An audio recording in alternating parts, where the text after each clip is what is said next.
I've always believed that take life as it comes and don't take it too seriously. What needs to happen will happen. Enjoy every moment that you have.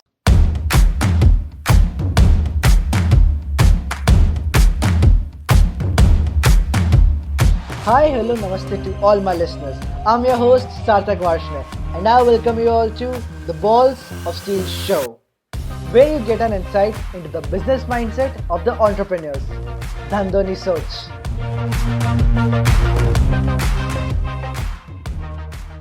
Our today's guest is Mr. Baljeet Gujral. Hi, Baljeet. Hi, Sarthak. What's up? All good, Sarthak. यार इतना formal बात तो कोई बात नहीं सब chill है No, it's a I, good bright Sunday afternoon, and I think it's a perfect day that we are getting to connect with each other with good time in right. hand for both of us. So yeah, looking forward. Looking forward. Same here. Baljeet, before I actually begin, you told me a little while before we started recording that you have a dog, and I really wanted to ask, but I forgot at that point of time. Which dog do you have?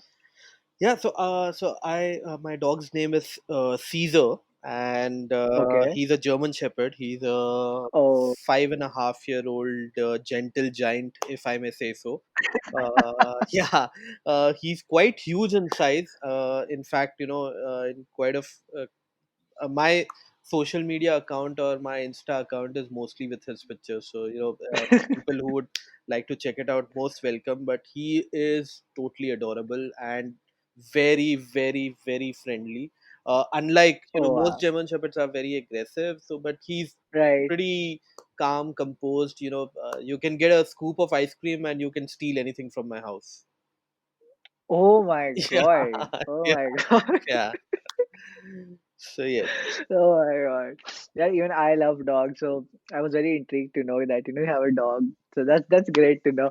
Okay, so Baljeet, dropping my question in, what is the business that you are into because of which we are gonna say that you have got the balls of steel? Right. So I am into the adventure travel and lifestyle experiences space, Okay. and I run two companies. The first company is the venture that I began in 2012, 8 years ago, Uh-huh. and it's called Enfield Riders. Mm-hmm. It's a motorcycle and four-wheel drive adventure travel company, and it's primarily into organizing adventure tours, domestic and internationally, for people who would like to take adventure experiences. And the Okay. second company that I run, it's called Bucket List Experiences. Uh, Okay. it was formed in 2017, so it's a 3-year-old venture. Mm-hmm. It's again into the travel and lifestyle space, but unlike Enfield Riders, it's much more beyond adventure. So the whole concept and idea of bucket list experiences is that we help people create their bucket list and Mm-hmm. make them tick those. So it could be anything. I mean, like it could be planning a experiential holiday, curating it for them, curating experiences to their liking, to their family's liking. So Mm-hmm. yeah, it's fun, and it's into the experiential travel space. Okay, so I see that both of your companies are totally on experiences, like Yes, selling and making experiences, giving memories to people. right. That's great, yeah. That's great. Sounds adventurous to me. I should be planning my next trip soon. Be prepared. I'll call you up. Please do, Okay. please do. Most welcome. Right. Okay. So Baljeet, why don't you start from the very beginning of your journey and tell me till everything in detail till the current point at which you are like in detail. Okay, well, you have just given me too much leeway, but I will I will begin from the start. So I'll just Okay. give like a quick background and intro about uh, where do I come from and who am I, and then about my Sure. entrepreneurial journey. So Definitely. I am pretty much a Bombay boy, born and partly uh, grown up and brought up in Bombay. Okay. I come from very modest, humble background. My father was a taxi driver, and we used to live in the chawls of Mumbai. There's a place called Sion, and Mm-hmm. I was born there. And till my early education, which is up to my uh, higher secondary board, I was Mm-hmm. here in Bombay, and I continued my studies till eventually my father decided to change cities and move to Nasik. But I decided Okay. to move to my grandmother's place. It's a small, tiny town called Bidar. It's spelled as Bidar. Please Okay. look for this place. It's amazing. It's on the border of Maharashtra, Karnataka, and Andhra Pradesh. Okay. It's a very small town, and it is known for education. So you have, a lot of educational institutes there. You have engineering colleges, you have medical colleges, you have dental colleges. It's a brilliant place and a phenomenal kind of environment for people who want to, Mm-hmm. take steps towards their post their senior secondary or higher secondary education. So I did my plus one plus two from there. The benefit of doing it from there was that I could appear for both the entrance examinations for engineering and Okay. medical, because in Karnataka you have both maths and science compulsory. Right. So I appeared for both, and I was fortunate, I cleared both. But Wow. then my interest Studious was guy. not really. So I actually made an attempt at clearing IITs, but I couldn't Okay. clear that. And the next in line is NIT. So it's now called as National Institute of Technology, but earlier it was Mm-hmm. called as Regional Engineering Colleges, or RECs. So Okay. each state has one REC, which is a deemed university by the central government. So ideally, Mm-hmm. long story cut short, people who cannot make into IITs go to NITs. So they are very Right. premier institutes for engineering students, but great faculty, great infrastructure provided by the state and central government. So I Mm-hmm. managed to get a seat in Jalandhar, in Punjab, and Mm-hmm. from Bidar, Karnataka, I moved to Jalandhar, Punjab for 4 years, where I did my engineering. So Okay. my core background is a structural engineer, or kind of, in simple words, it's a civil engineer. And I did Mm-hmm. my engineering for 4 years from Jalandhar. One of the best, times of my life that I had there. Of course, hostel life, a lot of fun, Right. a lot of memories, and I think, given an opportunity, if any students are hearing this out, uh, given an opportunity, if you even get to spend 6 months or 1 year of your life in hostel, please do that. It just opens up, a different perspective to you, and different avenues to you. How things can be seen from a different lens altogether. Just a thought. Right. So I spent Right. about 4 years there, and post that, uh, again, you finish engineering, the first thing what you do in your final year of engineering is appear for CAT. I appeared for CAT.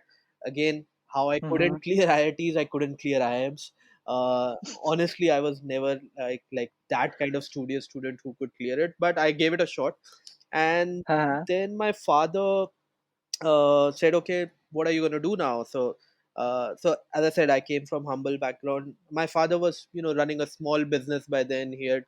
So my grandfather was running a fleet of taxis, which my father took over, and so ideally he Okay. grew into another form of transportation business.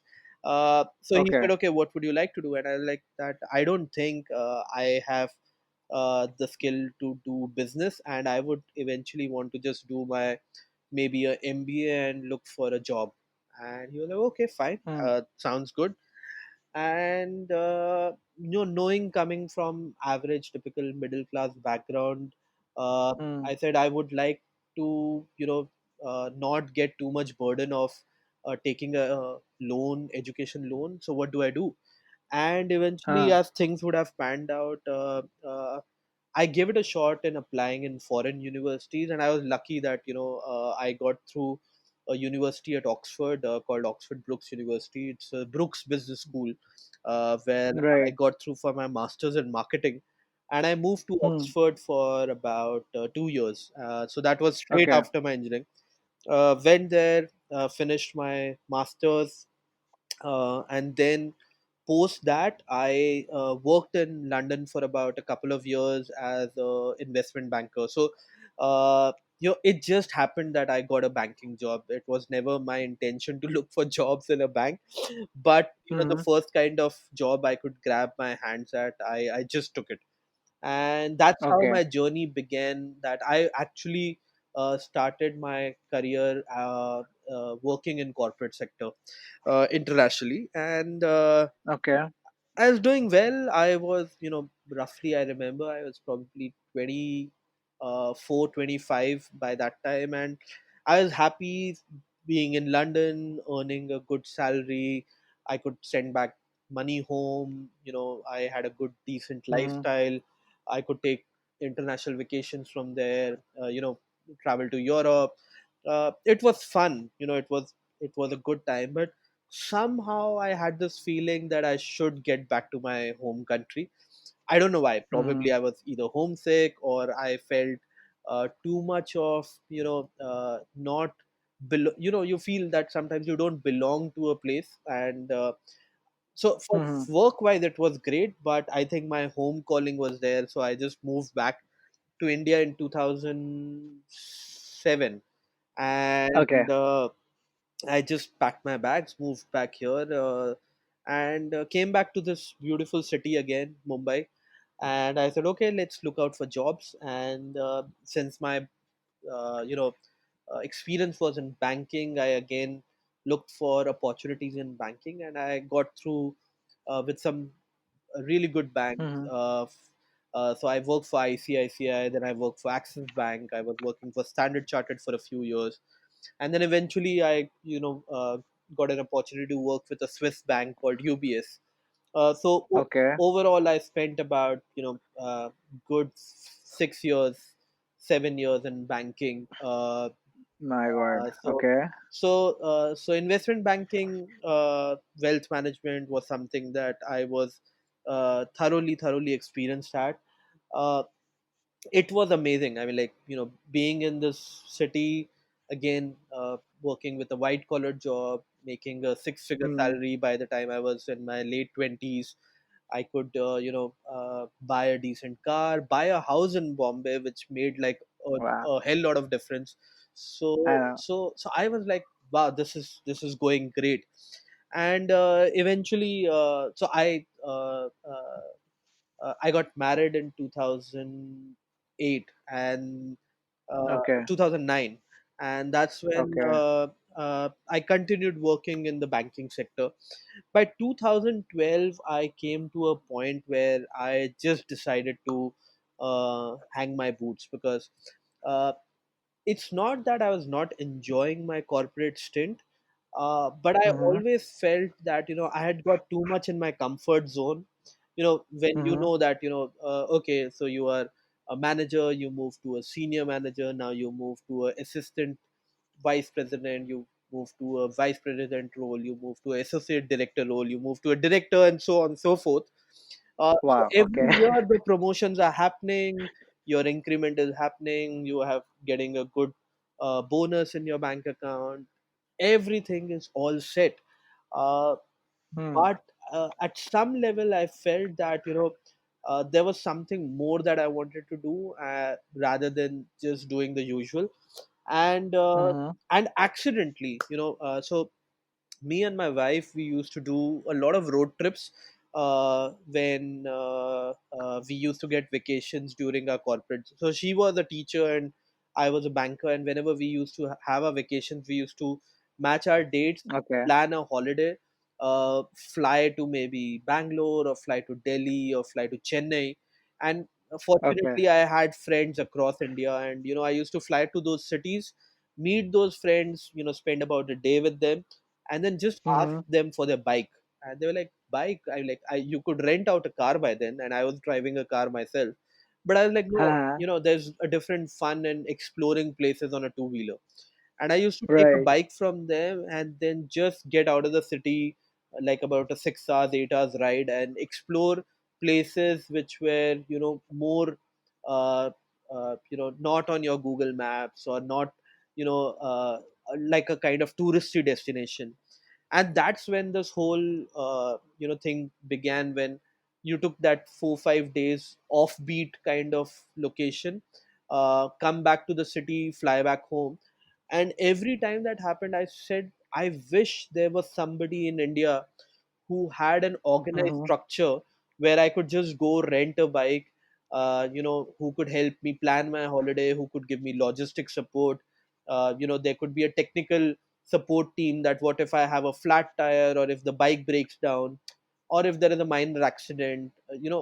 Uh, Yeah. in all those cases, when I was doing it with my friends, uh, I Mm-hmm. had to take the responsibility, and I just wanted somebody else to take that responsibility Mm-hmm. while I enjoy the vacation. And that's when this whole idea of my first venture came, of Enfield Riders, that I said, okay, there is no one who does this. There is nobody in India who's Right. doing as an organized platform. Of course, there were companies who were doing individual bike rentals. So, like if you go to Goa for, Mm-hmm. a long, for many years, this is happening, that you could just go rent a bike in Goa, rent it, Right. Right. and be. Right. But for cross state, or like, for a long rental, not your Uh-huh. scooters but like your proper motorcycles, there was nobody who was Right. providing that platform in Delhi or Manali, where people explored Ladakh and all. There were again Right. bike rentals company, but there was nobody taking care of logistics, nobody taking care of the hotel bookings, nobody giving us Uh-huh. advice where to stop, where to eat, and Right. those kind of information. And that's when we came up, me and my wife, we both quit our jobs together, and Wow. we just said, okay, this is what we are going to do. And we didn't had a business model, we didn't had a plan, we didn't of course, I mean, like, I was a banker, so I knew that no matter what I do, I will not lose money. But at the same Right. time, there was no Excel sheet that we made as to see how much money we are going to make in this business. So it started, and it continued to be a passionate kind of venture that we set up. And Mm. it was, amazing to set that up. And that's when Enfield Riders began, and that was our first venture. So, yeah. Okay. That's nice. Yeah. Okay. Yes. Ahead then. Coming down to the next one. Right. What's the story? So the bucket list experiences you're asking. Right. Okay. Right. So this Enfield Riders venture, we continued, which is still in existence. We continued running Right. it for the next 6 years till 2018, and that's when we figured out that we also wanted to build another platform where we were already helping people take their adventure experiences, but a lot of our Mm-hmm. clients who were coming to us, they loved adventure, but Mm-hmm. they also wanted to do something beyond adventure. And Right. it purely came from a space that uh, supply and demand. There we already had like a demand. We had to just supply Mm-hmm. that and say that, okay, there are other platforms that we could build for them beyond adventure. And that's when Bucket List Mm. Experiences was created, which came together as a company providing curated holidays for people. So, if say Sarthak comes with his family and he's taken an adventure trip with us, but now his father or his mother, or like any siblings, they say uh, they like more of a culinary tour. Can we plan a Right. culinary tour for them for 5 days? So, we will understand your requirement, your family's requirement, or the group's requirement, and understand Uh-huh. what are the likings and hobbies, and what would they want to indulge in more. So if they like culinary Mm-hmm. tour, we will plan a culinary tour, say maybe around across the coastal belt of India. So it could be a 5 day, 7 day Okay. tour where you could uh, experience different states and the culinary Right. experiences in those states. So, Okay. or you could come back and say that you would like to have something more which is ecotourism, and you would like to stay Mm-hmm. in homestays, and maybe connect with the tribals, know their culture, do any sort of activities with them. So we will plan an Mm-hmm. itinerary and curate it to the taste of what the group is. So, Right. so that's what Bucket List Experiences does, is to create the bucket list, and help you tick them. So it's right from inception to curation to execution. Okay, okay, okay. I get it. Okay. So, that's your journey, Yeah, probably 10% of what exactly the journey is. I could just cramp it up in 10% and say that this is it. But yeah, a lot beyond it. But these are the highlights, or sort of like synopsis of my हाँ, journey. Okay नहीं आपको और detail लेने दे लो हमारे पास बहुत time है full सब सुनूंगा No, no, no. So we can move to the next question, Sarthak. I'm sure we okay can keep okay touching back on a lot of points again and again. see there are going to be lots and lots of points because your story has got some interesting touch points honestly okay and you've come a very long way I would say in your journey and you're again one of those people great great earning employee turned to an entrepreneur and doing again great in life so yes there's a lot that I can pick up, my listeners can pick up, and we all can learn from you. But yes, there are lots and lots of other stuff also. Okay, so we'll start from the very beginning, Baljeet, right? Yeah. And the very first thing that you told me that you're a Bombay boy. Yes. Okay, Yes. so before I step down to any other question with the next all the details that you told me, first of all, tell me like Bombay ने सिखाया क्या आपको? Like how has Bombay shaped you from the very early ages? Because you have lived like Bombay की अलग वाली life. Yes. Because Yes. अभी you live a different life, honestly, ठीक है? And because of the details that you've told me that being a Bombay boy coming from a modest family, you used to live in chawls and everything, Yes. right? So first tell me like what did Bombay teach you? Because Bombay भाई सबको बहुत कुछ सिखाता है. बिल्कुल. तो आप पहले ये बताओ. No, so I mean, like, I think the first thing which comes to my mind when I think about what has Bombay taught me, I think Right, Bombay has taught me to dream, and Bombay has taught me uh, to make an effort to make your dreams into reality. So I remember, I would just want to share like a mm-hmm. short incident. Uh, I Please do. I must have been 12 or 13 years old, and I remember, I mean, like, so fortunately, by that time we had moved from the chawl kind of setup to a mid-income group kind of society, where you have those 1 BHKs or 2 BHKs. So I Right, used to stay in New Bombay. So New Bombay has this kind of Sidco apartments, which are the government kind of apartments, which are much right, cheaper. So we were having like right. a fairly better life compared to when I was born, and things were much better. And sometimes during the weekends, which are the spots that you would visit in Bombay? So you will go to Gateway of India, you will go to Juhu Right. Beach, you will go to Bandstand or Carter's Road. And I Mhm. remember I was maybe 13 or 14 years old, and that's the first time I had come to Bandstand Carter's Road. It was Okay. in the year maybe 1995 something. Uh, Okay. and it's a little hilarious also that uh, Uh-huh. just like a film star, I stood on one of the rocks and I said, Okay. किसी दिन यहाँ पर घर होगा हमारा. And that was just a random thought which came out because I love sea. Right. So when I came and I saw the sea, and I was like, कितना amazing है कि people who live here can get to see the sea every day. Every morning they wake up, they have a sea view हाँ, apartment, and it's so हाँ, beautiful. And I wish, and I said, एक किसी दिन तो होगा. And that हाँ, thought हाँ. somehow stayed with me. It stayed with me throughout my teenage. It stayed with me in my वाह! 20s. It stayed with me in my early 30s. So today I am 37 years old now. So this thought Okay. came to me when I was 14, 15. And Right. uh, 20 years later, 2 years ago, I actually now I live at Bandra Bandstand, and I have a sea view apartment. And Wow. every morning I wake up, and I have this amazing view of the sea waves, the sound of the sea. I get to see sunset every day just right from my window.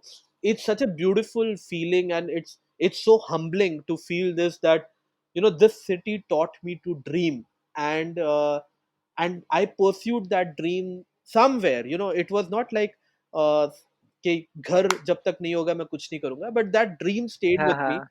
हाँ. And today, that when that dream is reality, that things come true in the city if you give your heart, sweat, and soul.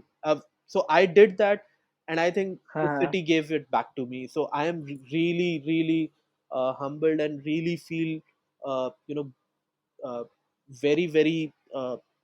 It's such a feeling that I feel so blessed that what I asked for and what I dreamt for, I could get that. So this is what Bombay taught me. Just one of the things that I'm sharing. Okay, okay, okay. This is quite amazing, yeah. This is really quite amazing. I can actually divert from here to a whole new different conversation talking about how things stay in the subconscious mind and they eventually help you achieve what you really want to achieve. And the power of intention starts working out there, right? And Right. I probably would have definitely heard that, that cosmos starts working all around you to Yes. make the things happen. True. So I can definitely get into that conversation, but I probably will Yeah. somewhere down the line in the podcast. But coming back to your life story, so this is quite something that I can see that Bombay has taught you. So now, yeah, there's still more to this part where now where you told me that your father was a taxi driver and you used to live in Charles, and by the time you were 12 and 13, you shifted to the Sitco apartments, and your life kind of became better there. Right. So now, what I really want to know from you here is that during this time, because honestly, see, I have never lived in a chawl, but I have always seen that those areas definitely in films and all those things, and somehow it just feels different. Yes. Not that I've experienced it, but I can somewhere understand how it would feel, right? Right. And honestly, somewhere after like looking at Gully Boy and the way the movie has showcased the dreams of Gully Boy, right? I can kind of relate it with you. So what I want to know from you is how did that change your mindset? Because when you were living those chores, you were a child. Yes. Then when you were 12, 13, you came to Sitco apartments. Now you live a completely different life, Right. Right. right? Right. So I won't ask you to link your current life, but I wanted to go back down your line, like down your life, and tell me what was your mindset back then? What would you think like मुझे कभी निकलना है नहीं निकलना है क्या चलता था आपके दिमाग में because definitely इतना तो मालूम पड़ गया सपने हर कोई देखता है बॉम्बे में Yes. Yes. आपके साथ क्या हुआ था Yes. So Sarthak, I think I came.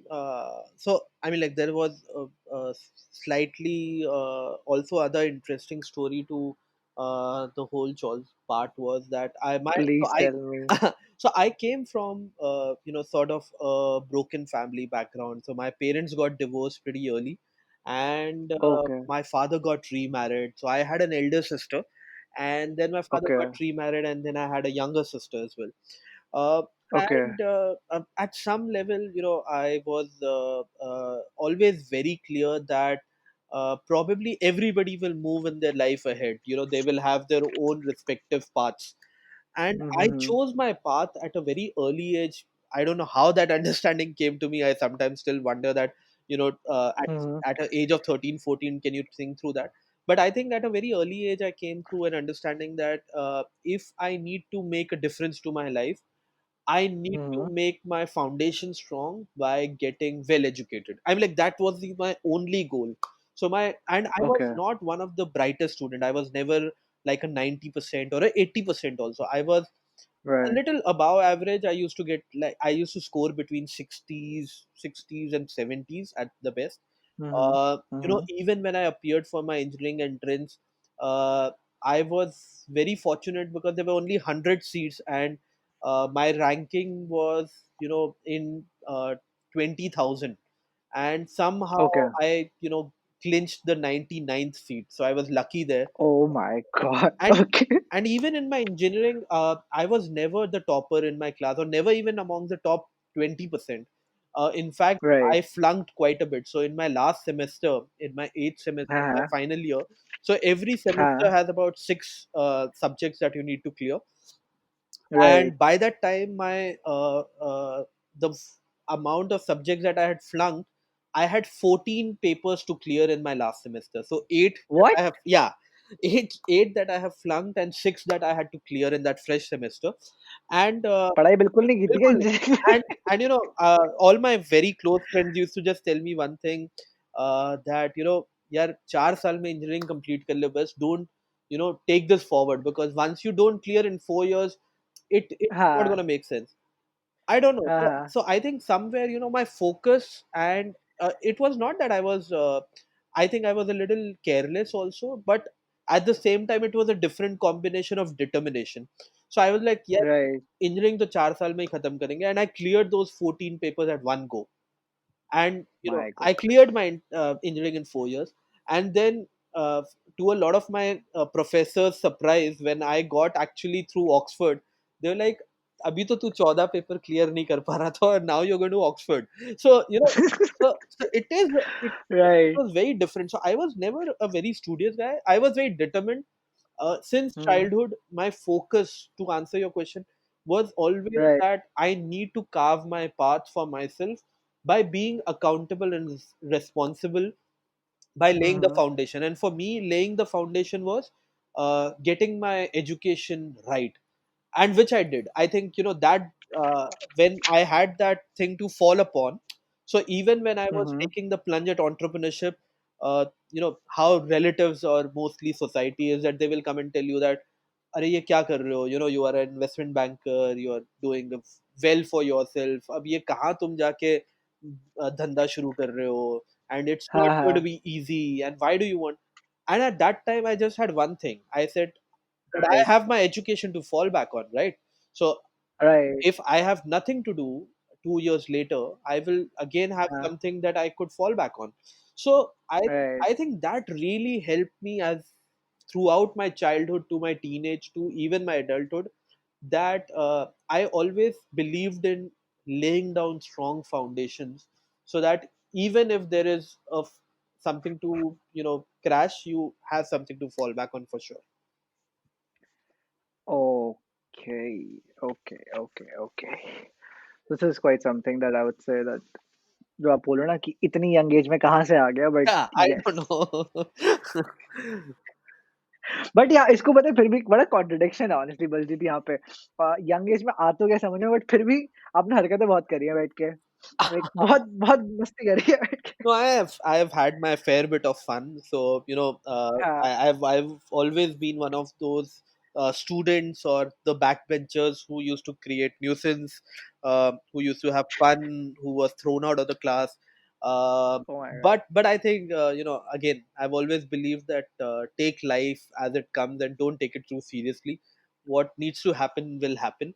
Enjoy every moment that you have. So while when it was that moment for me to get serious about clearing those 14 papers, I was serious about it. And when I was a right teenage boy and I had to have fun with my friends, and bunk college, and have a lot of masti at my hostel, I've done that.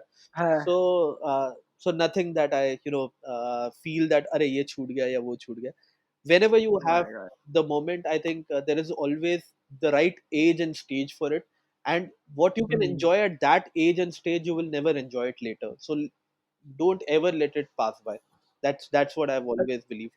Agreed agreed agreed listeners I want two point out one thing है भाई ऐसे लोगों से बच के रहना जिंदगी में मैं बता रहा हूँ जिस दिन सनकती है ना उस दिन सारे पेपर क्लियर होते हैं आई स्वेयर टू गॉड मेरे भी ऐसे बहुत सारे दोस्त रहे इंजीनियरिंग में आई I मीन पहले तो बहुत बकचोदी करी है बैठ के एंड पेपर के टाइम पे ऐसे पेपर क्लियर होते हैं हम लाइक भाई क्या Right. पढ़ाई लिखाई तो करनी ही नहीं है बट ये होता क्या है कैसे True, true.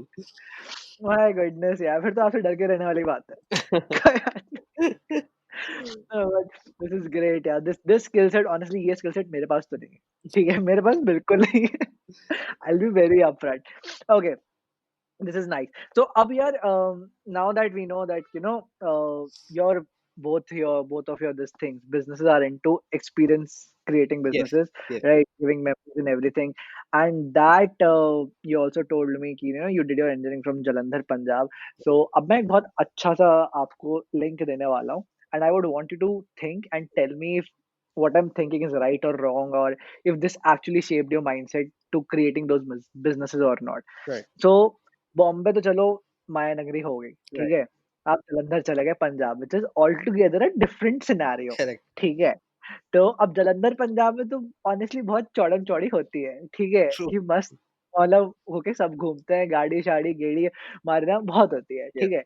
So and the kind of person you are, I'm pretty sure that you have had a lots of gala time. Yes. So now what I'm trying to link कि जितनी भी मस्ती करी होगी जालंधर में, ठीक है? And when finally you came down from all the jobs and stuff and you created those business, somewhere the way I am seeing it, it your mindset got created during those early stages Yes. itself. Yes. Like first of all कि because stall में भी देखा है मतलब at least वो गलियों में से बच्चे मस्ती बहुत मारते हैं। True. मैंने उतनी मस्ती तो कहीं नहीं देखी है because you guys are so close to each other आमने-सामने घर होते हैं अगल-बगल में, निकल के कहीं भी चले जाओ, कुछ भी कर लो, राइट? एंड उसके बाद college life.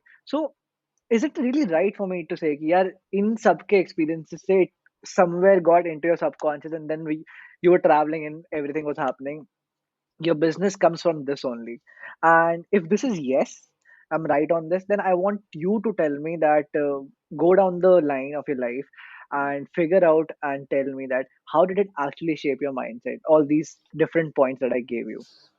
So actually, firstly, to answer, you are right. Actually, a lot of it shaped there in my 4 years in Jalandhar. So Mm-hmm. I think you get when you have the flexibility of being on your own. I think Mm-hmm. uh, a lot of uh, natural nurturing happens to you. Like, so for example, I remember we used to do like uh, small things in hostels which used to keep us afloat throughout the month. So ghar se you will Okay. get like a fixed amount which is coming for your mess bill, for your books, for your fees. हाँ, uh, you know हाँ, and as all college students or hostel students are, that you will have your minor luxuries of once in a while indulging in food and drinks in fun, kind of partying kind of scenario. And right. that will take you probably to 15-20 days of your month. The last 10 days is all about hustling. So I think I started learning how to hustle in life from there, when I हाँ, knew हाँ, that for you to stay afloat, you need to do things which will help you survive. So right. I mean, like, I remember I did small things which were like my first entrepreneurial jibes, so to say. Okay. Like, for example, we had about 300 students per year. So there were 4 years, and there Mm-hmm. were 1,200 students put together. And Right. there was an annual fest, and it was decided, oh, let's print the college t-shirts, like your typical t-shirts, the Right. college name, and your maybe your name and your department kind of thing. And Right. they said that they are looking for vendors to come and give quotes. And I was like, oh, Right. this is fun. Why not try this? And Jalandhar is very close to Ludhiana, and Ludhiana Right. is the hub for textile. So, all your Mm-hmm. I textile know. thing happens there. Your cloth gets manufactured there, stitching happens there, t-shirt, or every cloth. The market is huge in Ludhiana. I know. I know. Right. And I remember that we had like a 1 week break in summer or something, that people were like Mm-hmm. going home. And I said, okay, I'll stay back and let me figure हाँ, out in this 1 week what happens in the textile market. So I just हाँ, took a bus, went to Ludhiana, and I explored the textile market. I figured out what was the cost of buying a cloth, what was the cost of printing, how do you get the designing done, how is the t-shirt hmm, made, and what is the actual cost of making one t-shirt, and actually how much does it right, sell at. And I said, "Whoa, right, wow!" And I could see like a small margin, not a huge margin. It was like, if I correctly remember, about 50 rupees per T-shirt or hmm, something. Hmm, But I could see the हाँ, volume. For 1,200 right, people, if I'm gonna make like 50 rupees, it was like a great thing happening. And I went back right, and I said, "Oh, this sounds so amazing. I think I'm हाँ, gonna like mint money by this." And I came back, and I marketed it to through students, and I showed them samples, and there were some decision makers in the student committee. I gave them free t-shirts, and I said, you wear it and you see the quality of it for 1 week, you do it, wash it for 2-3 times and see if the color fades off, and things like that. And that right, that hustle that I did, I think हाँ, that was the first time I realized that I can do something of my own. So of course, Right. going back to that, uh, I remember when I finished engineering, my father said, "What do you want to do?" Uh, this jibe didn't encourage me to start my business, of course, but Okay. it taught me hustling. And I said, no, I still want to go to the secure route of having a fixed Uh-huh. salary every month, having like a steady income coming to my account, because I was very Uh-huh. clear with that. Uh, Hmm. but these small things, I've just given one example of hustle. These Right. small things in Jalandhar at college time taught me a lot about survival, taught me a lot about, earning by yourself, taught me a lot about shaping your mindset, how to think big. I think that was the Hmm. underlining statement, that I learned how to think big. Uh, Hmm. and all those things are with you. The tools, the framework, everything lies in our head. We just need to Right. bring it out and form a structure of it and play around it. So Right. yeah, that's pretty much. That's nice. So I mean, सारे experiences जो London में हो वो इतनी बकचोदी करी वो Yeah, उसके साथ एक जो छोटा सा hustling jibe था yeah, आपका with yeah, that yeah. you finally decided कि ठीक है we are gonna get into this company. Yes. Fair enough. Fair enough. Okay. Okay. Okay. So now there's this another good thing that kind of which you have pointed out, and I really want to ask around this part because, as you said, you had an elder sister and you have a younger sister, and that you're the middle child, right Yes. there.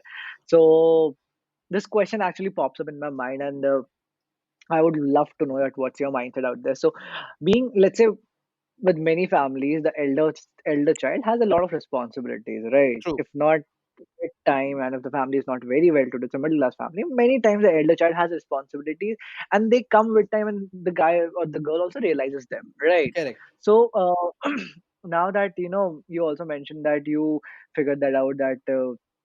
You wanted a secured route before that your family circumstances we both aware of, right? And the updates your family made, and that you lived a pretty decent life, I would say, during your engineering also, right? So linking all these 3 4 touch points, okay, Yes. from the chores to sitco to good engineering life, and then taking the secure route. So I'm giving you 4 touch points now. Okay. So at any of these touch points, did your mindset shape in any way ki yaar, probably my father doesn't have that much cash, doesn't have that much of money to give me a lifestyle that probably that I want to be looking at, because Bombay is a huge ass city, right? You Yeah. definitely have big dreams there. And then Punjab is like उड़ाने वाली city, वहां Correct. पे सबके पास पहले से पैसा है, ठीक Correct. है? Correct. तो this, these two differences stand out there. Right.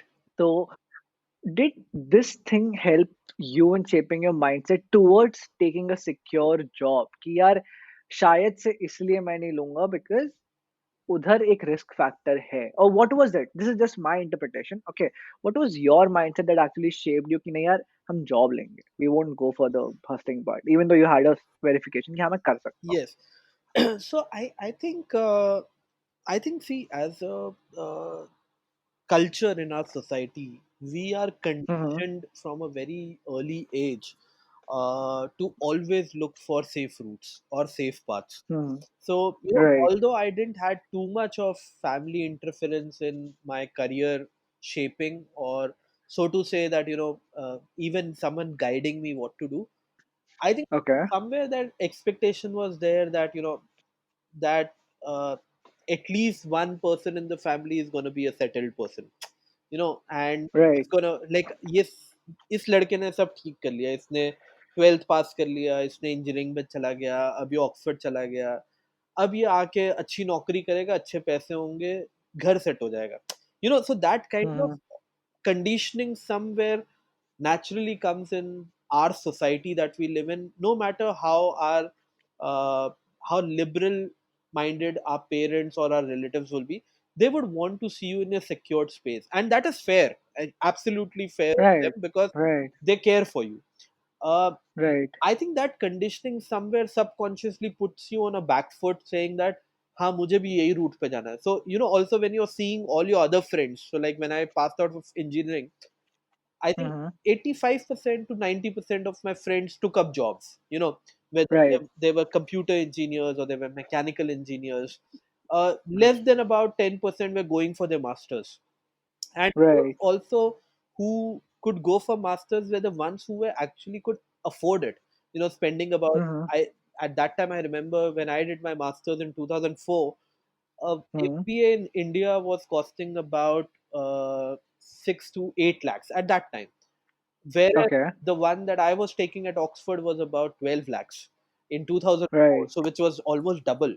And our Right. engineering, because we were from a deemed university, it was centrally taken care by the government, it was subsidized. We spent Uh-huh. 2 lakhs for the engineering for 4 years. So it was just 50,000, about 50 to 75,000 a year. So between, Well, yeah, okay. roughly about 3 lakhs something we finished engineering. So you Right. can you if you try and visualize the jump at that time in terms of expense, that somebody Right. spending on an Indian MBA 6 to 7 lakhs and going for a foreign masters for about 12 13 lakhs, it Mm-hmm. was not possible for like a average middle class family.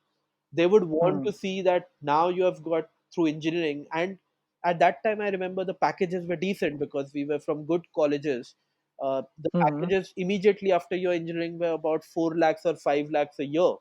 At that time Wow. a 30,000 salary was a great salary.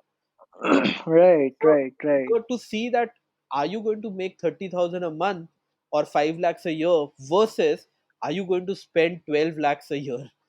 So it's just a very natural thing that you feel that अब मैंने ये कर लिया तो अब मुझे इसको repay करने के लिए or to cover up the money and Mm-hmm. time that I've spent, I need to go to a job. And that's how Mm-hmm. it naturally progresses in making you feel look for the safe secure route. And hence I think I was no different than anybody else. I didn't even look beyond this opportunity saying that मैं कुछ और Mm-hmm. करूं. I was like नहीं यही सही है, करते हैं.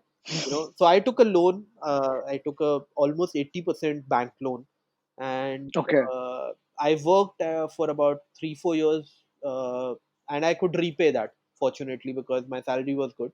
And then once I Right. think when I was over with the whole education loan thing, I could come back Uh-huh. to Bombay, buy a house, buy a car, and again fall in the loan trap. That's a different story. But but that now your risk taking ability Right. also changes with age and stage of your life. Right. So yeah, I think the progression for choosing a safe, secure job versus business came from the mindset that uh, keep keep yourself and your family and your people secure. Fair enough. Yeah, Right. See, honestly, I can agree to you because we definitely know by now that the kind of life you come from, and this is pretty much evident why you chose that path. right, right. And I was actually gonna ask you the next question, that how did you manage to get to the London, but you just told me that you took an education loan. So how were the expenses taken care of? Like, you used to work, or your parents would send you like Oh. wire you some amount? What? Tell me that story. How did you Okay, manage that? okay. Well, this is a very something very very close to my heart, but I must say, Sarthak, you have made me so comfortable by now that I don't feel like that. I'm on a podcast. I just feel like sitting with someone on a cup of for a cup of tea that I'm very pally with and I'm opening up. But Thank you so much. Yeah, yeah, tell me. but happy to share. So I when I moved to London, I remember that my sister helped me a lot. So my Okay. my father was still into small time businesses, and my sister Uh-huh. had started working by then. So she's 3 years elder to me, and Right. she had kind of saved quite a bit of money, and she already had some credentials that the loan could be applied on her name. So she became the primary Okay. applicant and she got the loan for me for my education. And Oh. yeah, so 20%, somewhere we could kind of borrow from friends, family members, relatives, and 80% we had Mm-hmm. to take a bank loan, and my sister became the main sponsor for the loan. I Right. When I landed in London, I remember with great difficulty, my family could give me 10,000 rupees cash to take along with me. That's all I had. I had a flight ticket one way. Uh-huh. Uh, Uh-huh. I had never sat in a plane by then. It was my Okay. first time ever, and straight an international flight. So, Okay. so I had never traveled by flight. I had never traveled international. I had no money. I had only ten Huh. thousand with me, and I knew that my fees is paid. And Huh. from the fees, fortunately, the bank gave me an extended loan for paying the first Okay. month rent for my hostel. So I took a college hostel, university hostel, and Right. I think at that time the rent was £500, which Oh translated my God. roughly to about 35,000 rupees. And Oh my imagine, God. Okay. after doing my engineering, that was my 1 month salary I could have got in India, which was the rent that I was paying in Oxford. I But understand. Right. yeah, so they gave £500 first month rent to the university. So I knew that Haha. I had a roof on my head, and I had a one-way flight, and I had 10,000 rupees in my pocket when I flew to London.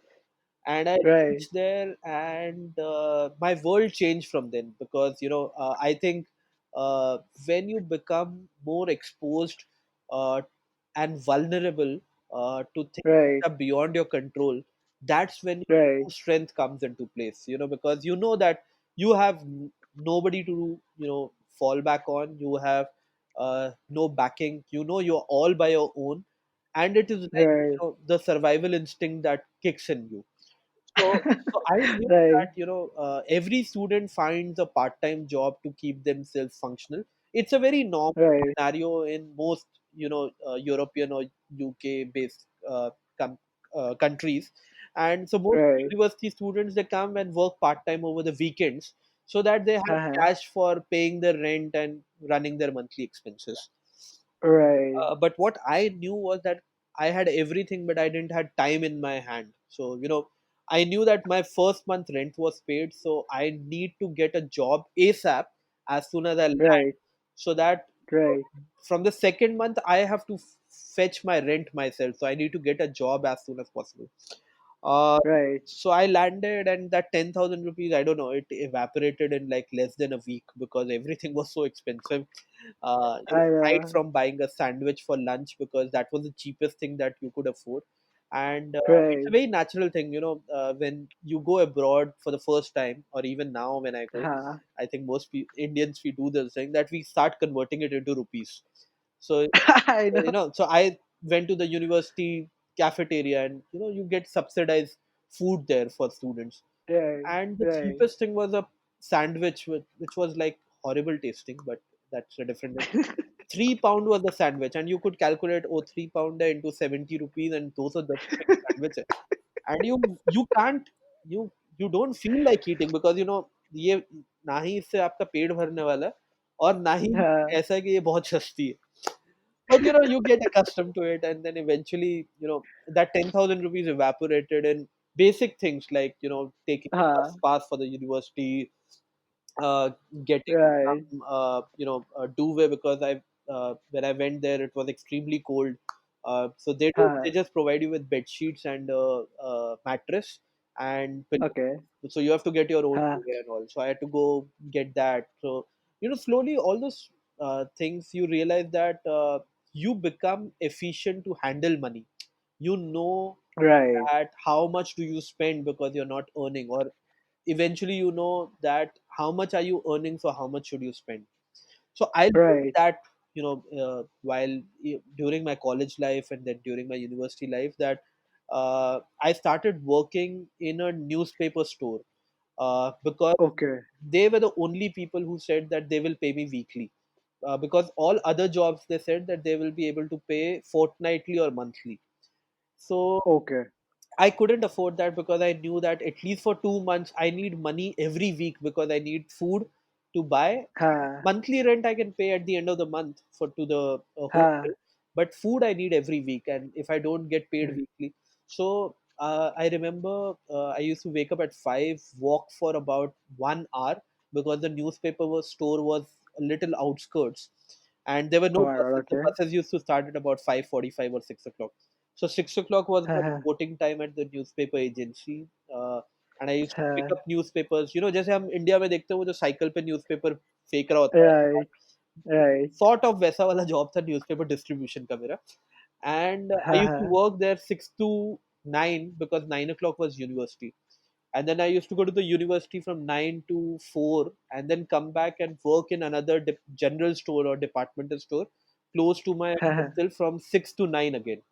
So I kept two Okay. jobs basically to keep myself funded uh, to survive, because Right. I knew after about a few months I was better off. Then I could take like a weekend job, because then I could Uh-huh. have some savings. And then I got a weekend job which was Monday to Friday I was attending university, and Saturday and Sunday I was working full time. So that's how Okay. I actually managed to survive for a year and a half, till 2 years when I completed my master's, got a job. And then Uh-huh. at 25 years of age, I Uh-huh. finally got, what to say, financially independent. So, Okay. yeah. Okay, okay. It's quite a thing, yeah. This is really nice to know ki, how you managed your first month there, and the 2 hours of Yeah. working from 5 to 9. This is what, 14 hours? Right, Yeah. 14 hours a day, and uske upar padhai likhai or 3 hours. So sleeping about only what, 5 to 7 hours at max a day? Yes, yes, that's it. No, Yeah. nice life, nice life, Baljeet. No, and Oh, sorry. Okay, yeah, sorry. right. And I'm glad, I think when you get an opportunity to go through such things in life, it Huh, automatically, somewhere conditions you in a way that you're prepared for anything which comes your way then. Because, right. you're like, it's actually like having balls of steel. So, so yeah, yeah, I'm glad that I was put through that so that I could become stronger, and it worked for me. It worked wonderfully for me. Wow, okay. So, Baljeet, I definitely right now know what you had in your mind when you landed in London. Okay, ki my fees is paid. I just have 10,000, and it was a one-way ticket. Now it's a nowhere. You're in no man's land now. Yeah, yeah, So it's all by yourself. But uh, इससे पहले I wanna take you back few hours, and I want you to tell me, because you also said that it was your first flight, that to an international flight. So being in Bombay, plane तो रोज उड़ते हैं, सपने रोज देखे जाते हैं, again the same thing, because Bombay is something I really love. yeah. Been to Bombay only once in my life. So yeah, what was the thing that was going through your mind कि भाई अब तो flight पकड़ ली है, and that to the first flight, that to international. So what was going all into your head when you were in that flight कि finally भाई अब तो टाटा बाय बाय हो गया, चलो 2 साल के लिए.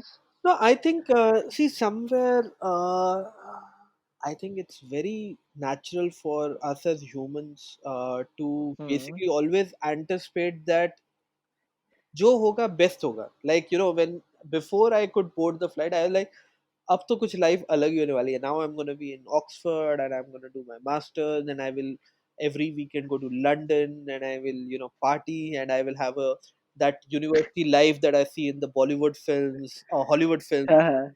So, your expectation versus reality changes when you're actually on the ground. So, whatever makes Uh, very fancy, even, I think with jobs, we get very excited when we get the offer letters, and all we do with hmm. the offer letters is look at the CTC, cost to company, we look at the benefits that we are getting. With the bar, Right. you slog your ass off in that role and responsibility which is assigned to you. That's when you Uh-huh. know that, building a career in corporate is no easy job. I mean, like, whoever says that, यार ये बंदा तो देखो कहाँ से कहाँ पहुंच गया, you have no clue how that person must have toiled to reach there. So, Right. again, that's the expectation versus reality thing. I think before I left Bombay, I knew one thing for sure, that my life is going to change forever. But Hmm. I also had like a very different perception in terms of, you know, enjoying it, relishing it, having fun. Uh, Hmm. which I did. I'm not saying I did, but at the same, Right. it was also very balanced with working hard, making effort, planning things, learning things by myself. Like by that time, uh, Hmm. I had to also cook by myself, because I at a point I couldn't afford eating out every day at the university.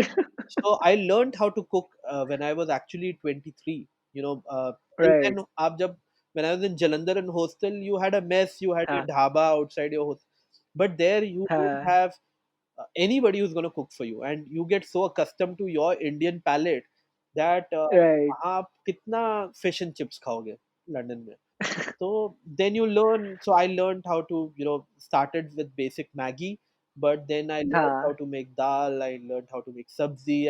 I learned how to make, pretty much everything. So right from cooking your food to washing your clothes, to managing your, own room cleanliness, because you don't have people who are going to come and clean and, broom your room.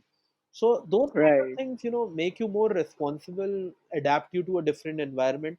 So those I could only realize before I took the flight. I was in a different, kind of wonderland. When I reached there, I was actually in the La La Land, actual La La Land. So yeah, but it was good. Very good. Okay, okay, okay. That's really nice. Yeah. ठीक है. So now probably we can take a highway. ठीक है, in your life journey, because now we have know that London शुरू हो गया है. You started hustling. Weekend daily से weekend job पे भी आ गए आप. Bank का check भी आ गया है हाथ में. There's lot you're making out and everything that's happening out there.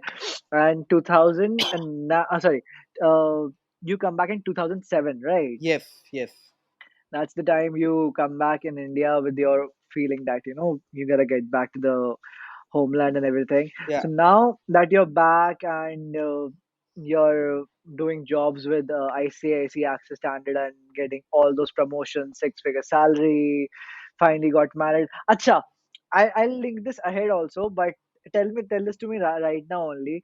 Was it an arranged marriage or was it love marriage? Oh, so this is very interesting. So I actually married my childhood friend. So my Wow. spouse's name, her name is Purnima, and me and Okay. Purnima met during our college days. So college days, Okay. as in like she was in Bombay and I was in Jalandhar, but my friends who had passed school and then got admission in the Bombay college, and I moved out. I actually during vacation used to come to Bombay and catch up with them. So I Okay. met her there, and that's how we came in touch with each other, and we became very very thick friends, very close friends for over a decade. We were Okay. very close friends, and only when I came back from London, I met her again, and I was looking to get settled and she was looking to get settled, and then yeah, then marriage happened. So it's been a combination actually. So we क्या go long बात है. back, and now I mean, like, she's also the co-founder for both the companies, Enfield Riders. Right. And yeah, so being friends, that's been our again foundation of the relationship. क्या बात है. So this is great. But honestly guys, यहाँ पे मैं comment करना चाहूंगा, यार बड़ी मस्त शादी हुई होगी. सेटलमेंट करते करते शादी हो गई. Yes, yes, yes. That's great. Yeah, that's great. Okay, so now actually the next thing that I want to ask is I want you to now set up the business for me. Okay. So now you are in 2000. Sorry, 2009 was the year you got married, and probably some years down you decide to ठीक है यार, अब बहुत ज़्यादा comfortable हो गए हैं, थोड़ी मस्ती ज़्यादा बढ़ाई जाए ज़िंदगी में. तो अब मुझे ये बताओ, what was this really thought in your head कि comfortable तो हो गए हो, but I want to get this little bit more uncomfortable, and definitely you had the fallback plan, वो सब तो था, Yes. but then this instinct कि ठीक है uncomfortable होगा, and ठीक है, you had everything sorted on the back end, you and Purnima, both of you have everything sorted for yourself, but where did this instinct actually come, and what triggered both of you actually कि दोनों ने साथ में job छोड़ दी कि ठीक है, now we'll do this, and didn't you really look out for the fact कि भाई ठीक है, अभी तक एक सेटल्ड सैलरी थी वो खत्म हो जाएगी, बिकॉज एक नहीं छोड़ता समझ में आती, दोनों ने रिस्क लिया साथ में. This is something that I really want to know Yeah, yeah. कि इतनी कैपेसिटी कहाँ से, and what was the mindset that was going at that point of time कि भाई नहीं, because you as you said from the managers to bankers to associate director directors, you've been at really good post, that means. तो कैसे क्या सोचा कि भाई Yeah, ठीक है. yeah. No, so I think the biggest factor which has played for me in this has been, of course, support of my spouse Purnima. I think Right. generally what happens that you become very calculative with things as you get. in your early 30s. So I actually quit my job when I was exact 30. Uh, Okay. so both of us were at the same age, and then we were like, "Okay, what to do Right. from now?" I think Right. I have always been a person who has believed that you know या तो करना है तो फिर आप पूरा करो या तो फिर मत करो. Like I believe Okay. that if you take the plunge, फिर कूद जाओ. Hmm. मतलब it's like as entrepreneurs we have like a very common saying that हाँ. entrepreneurs are people who actually build a plane for themselves after they jump from Exactly. the plane. I knew it. You were gonna say this. I was. I Yeah, knew it. yeah. I just wanted to confirm क्या मैं बोलने वाला. Exactly. So Oh my God. Right. I think uh, that concept or the thought that we had put in, a that it हाँ. came from a space of passion that we were very passionate about, and Mm-hmm. b that we were not doing it to make money. I mean, like, I think we were very fortunate that by that time we were settled and we had some Hmm. savings, so we didn't have to like Hmm. take loans as such. We had to just pump in our savings, Hmm. but we were also Right. willing to risk it for our passion, saying that a that we at least then, even now, we thought that Mm-hmm. we are still young at 30. So we said यार कुछ नहीं Right. होगा, अगर अब नहीं करेंगे तो कभी नहीं करेंगे. uh, Right. and as I had mentioned earlier, I always came from a belief system that don't look back and regret on anything. So for me and for Purnima both, it was very important and crucial that we take the Hmm. plunge wholeheartedly and give it our 200%, and then Right. see how it shapes up. So I think that thought of going all out made us Right. feel more confident that let's quit everything, because अगर plan B होगा ना तो plan A हमेशा, मतलब आई again this is where I Hmm. differ from a few people. Again, everybody has a different thought. Everyone says Right. have a plan A, plan B, because if plan A fails, you have a plan B. Right. I always feel that don't think about plan B when you're getting into plan A, because Hmm. then you may not give your 200% at plan A because you think Hmm. के अच्छा नहीं हुआ तो मैं plan B तो कर ही लूंगा. So when I say that I Right. had education to fall back upon, I never thought that I will go Right. back to a job. I always thought Okay. पढ़े लिखे हैं, कुछ ना कुछ तो कर लेंगे लाइफ में. Oh, So okay. that was Right. the thought. Right. I Right. said कि plan A में कूद जाते हैं. नहीं होगा तो Hmm. also a little Punjabi thing कि देखी जाएगी. After देखी देखी जाएगी. जाएगी. Let's let's Oh my God. let's dive Right. into this and then let's see हाँ. that how it shapes up. I think fortunately we were blessed that it Hmm. worked for us, that we were in the right place at the right time. Adventure was हाँ. picking up in India. There was no organized हाँ. player. We could build the brand very quickly. I was good at हाँ. sales and marketing. Purnima was very हाँ. good at customer relationships and client experiences. Together, Okay. we could build a good team. We like built up a हाँ. fantastic team in the first 2 years itself. I think Okay. things worked very well for us, and then there was no looking back. It was only in the second year when we said that we hired people, and when we had a Hmm. formal team, तब हमने बोला अरे business plan भी बनाना पड़ेगा और एक Excel sheet भी बनानी पड़ेगी कि पैसे कितने लगने वाले हैं, कमाने कितने वाले हैं. But हाँ. हाँ. हाँ. I think because when things work your way, then also these things fall in place. Not that I'm Hmm. recommending people that don't work on business plans. I think you should certainly do, because हाँ. that's very critical, very crucial. But at the same time, Hmm. it's more crucial and more critical to put your heart into it first. अगर आपका heart उसमें होगा ना तो Excel sheet भी बन Hmm. जाएगी, बिजनेस प्लान भी बन जाएगा. बट पहले अपना हार्ट सोल स्वेट उसमें लगा दो आप, then things will work for you. Okay, right. So अभी ना दो तीन चीजें आपने इतनी प्यार से प्यारी बोली है ना, मेरे को मजा आ गया सुन के. Because second one thing that you've actually said twice and I haven't been able to bring it up, that and thank you for that, because there's this quote and saying that I go by in my life, something that I said on my own only, to be very honest, that everything's in your head. Correct, correct, absolutely. I always tell myself, I always tell my people that everything's in the head.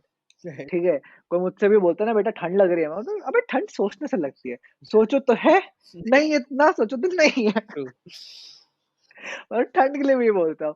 So Thank you for saying that. And on the next point, on which I really agree to you, Baljeet, that don't keep a plan B. I don't say that don't keep a plan B, but what I say is that options खत्म कर दो. Correct, correct. अगर एक option चलाना है and you वांना see that ये चलेगा, options खत्म कर दो बचे हुए. रखो ही मत जिंदगी में ऑप्शन. True, फिर देखो क्या होता है. true. फिर मजे आएंगे. True. So that is where we totally rely on, and high five to you for that. Audio high five I'm sending from here. ठीक है. Okay. So now that we you also mentioned for this specific question that uh, when you said that you have something to fall back on, and that was not being that you could go back to a job, but then you पढ़े लिखे थे ना, that कुछ ना कुछ कर लेंगे जिंदगी में. And इसको मैं honestly my first thought was on this note when you mentioned this was कि earlier कि you would probably go back to a job. So on this part, I want to ask something. Do you believe in taking calculative risks? Because many entrepreneurs does take calculative risk, and I would say sometimes even I do take calculative risk. But what is your point of view? Because see, on this I can say कभी कभी हमारे खुद के notion fail हो सकते हैं, like कहते हैं ना ऑल इन वाला नोशन फेल हो सकता है. Correct. This could be contradictory to each other. So what is your mindset over this thing? So, see, I definitely think that calculative risks are need of the hour for every entrepreneur. Mm-hmm. Because I think entrepreneurs work सबसे ज़्यादा with their gut, and the gut is something which actually even overrides any sort of Excel calculation or what your CPA Hmm. is saying or what your finance department is saying. And when I Right. say risks, I'm talking about both financial risks and operational risks. Right. Entrepreneurs work a lot with their gut, but at the Hmm. same time, I feel that as much as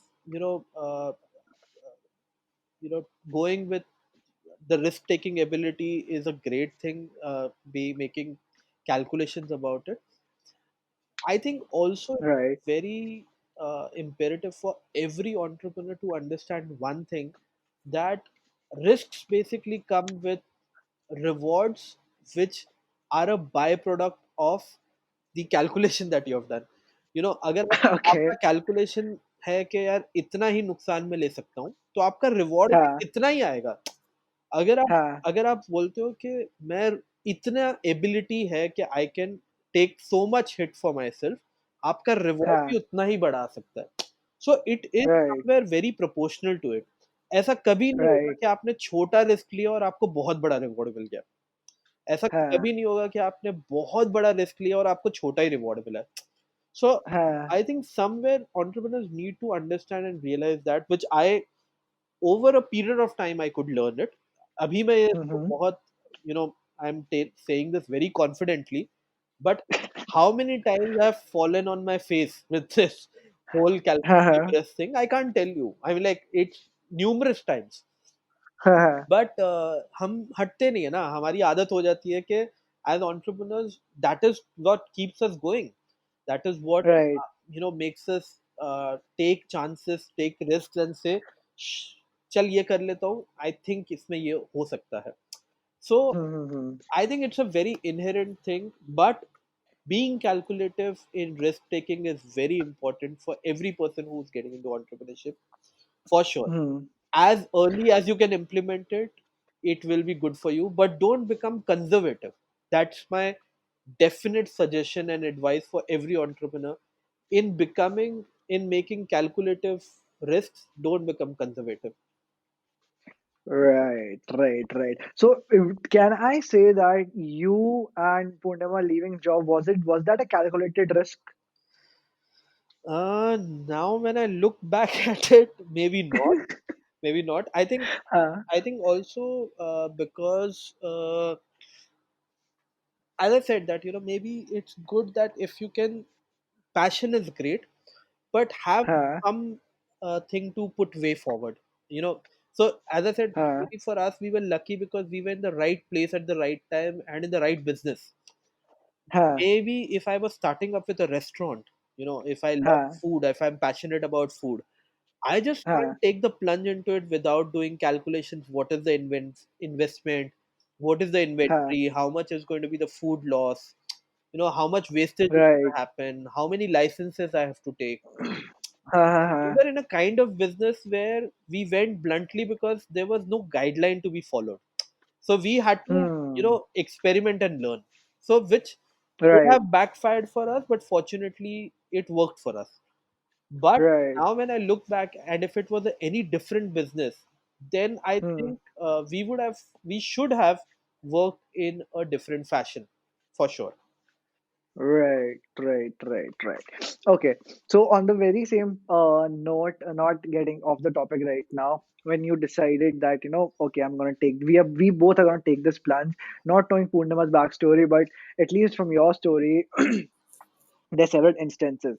There was one where you quoted that, your father was a taxi driver. The second one was where you quoted that your granddad has a taxi fleet business, right, Yes. in Nasik, right?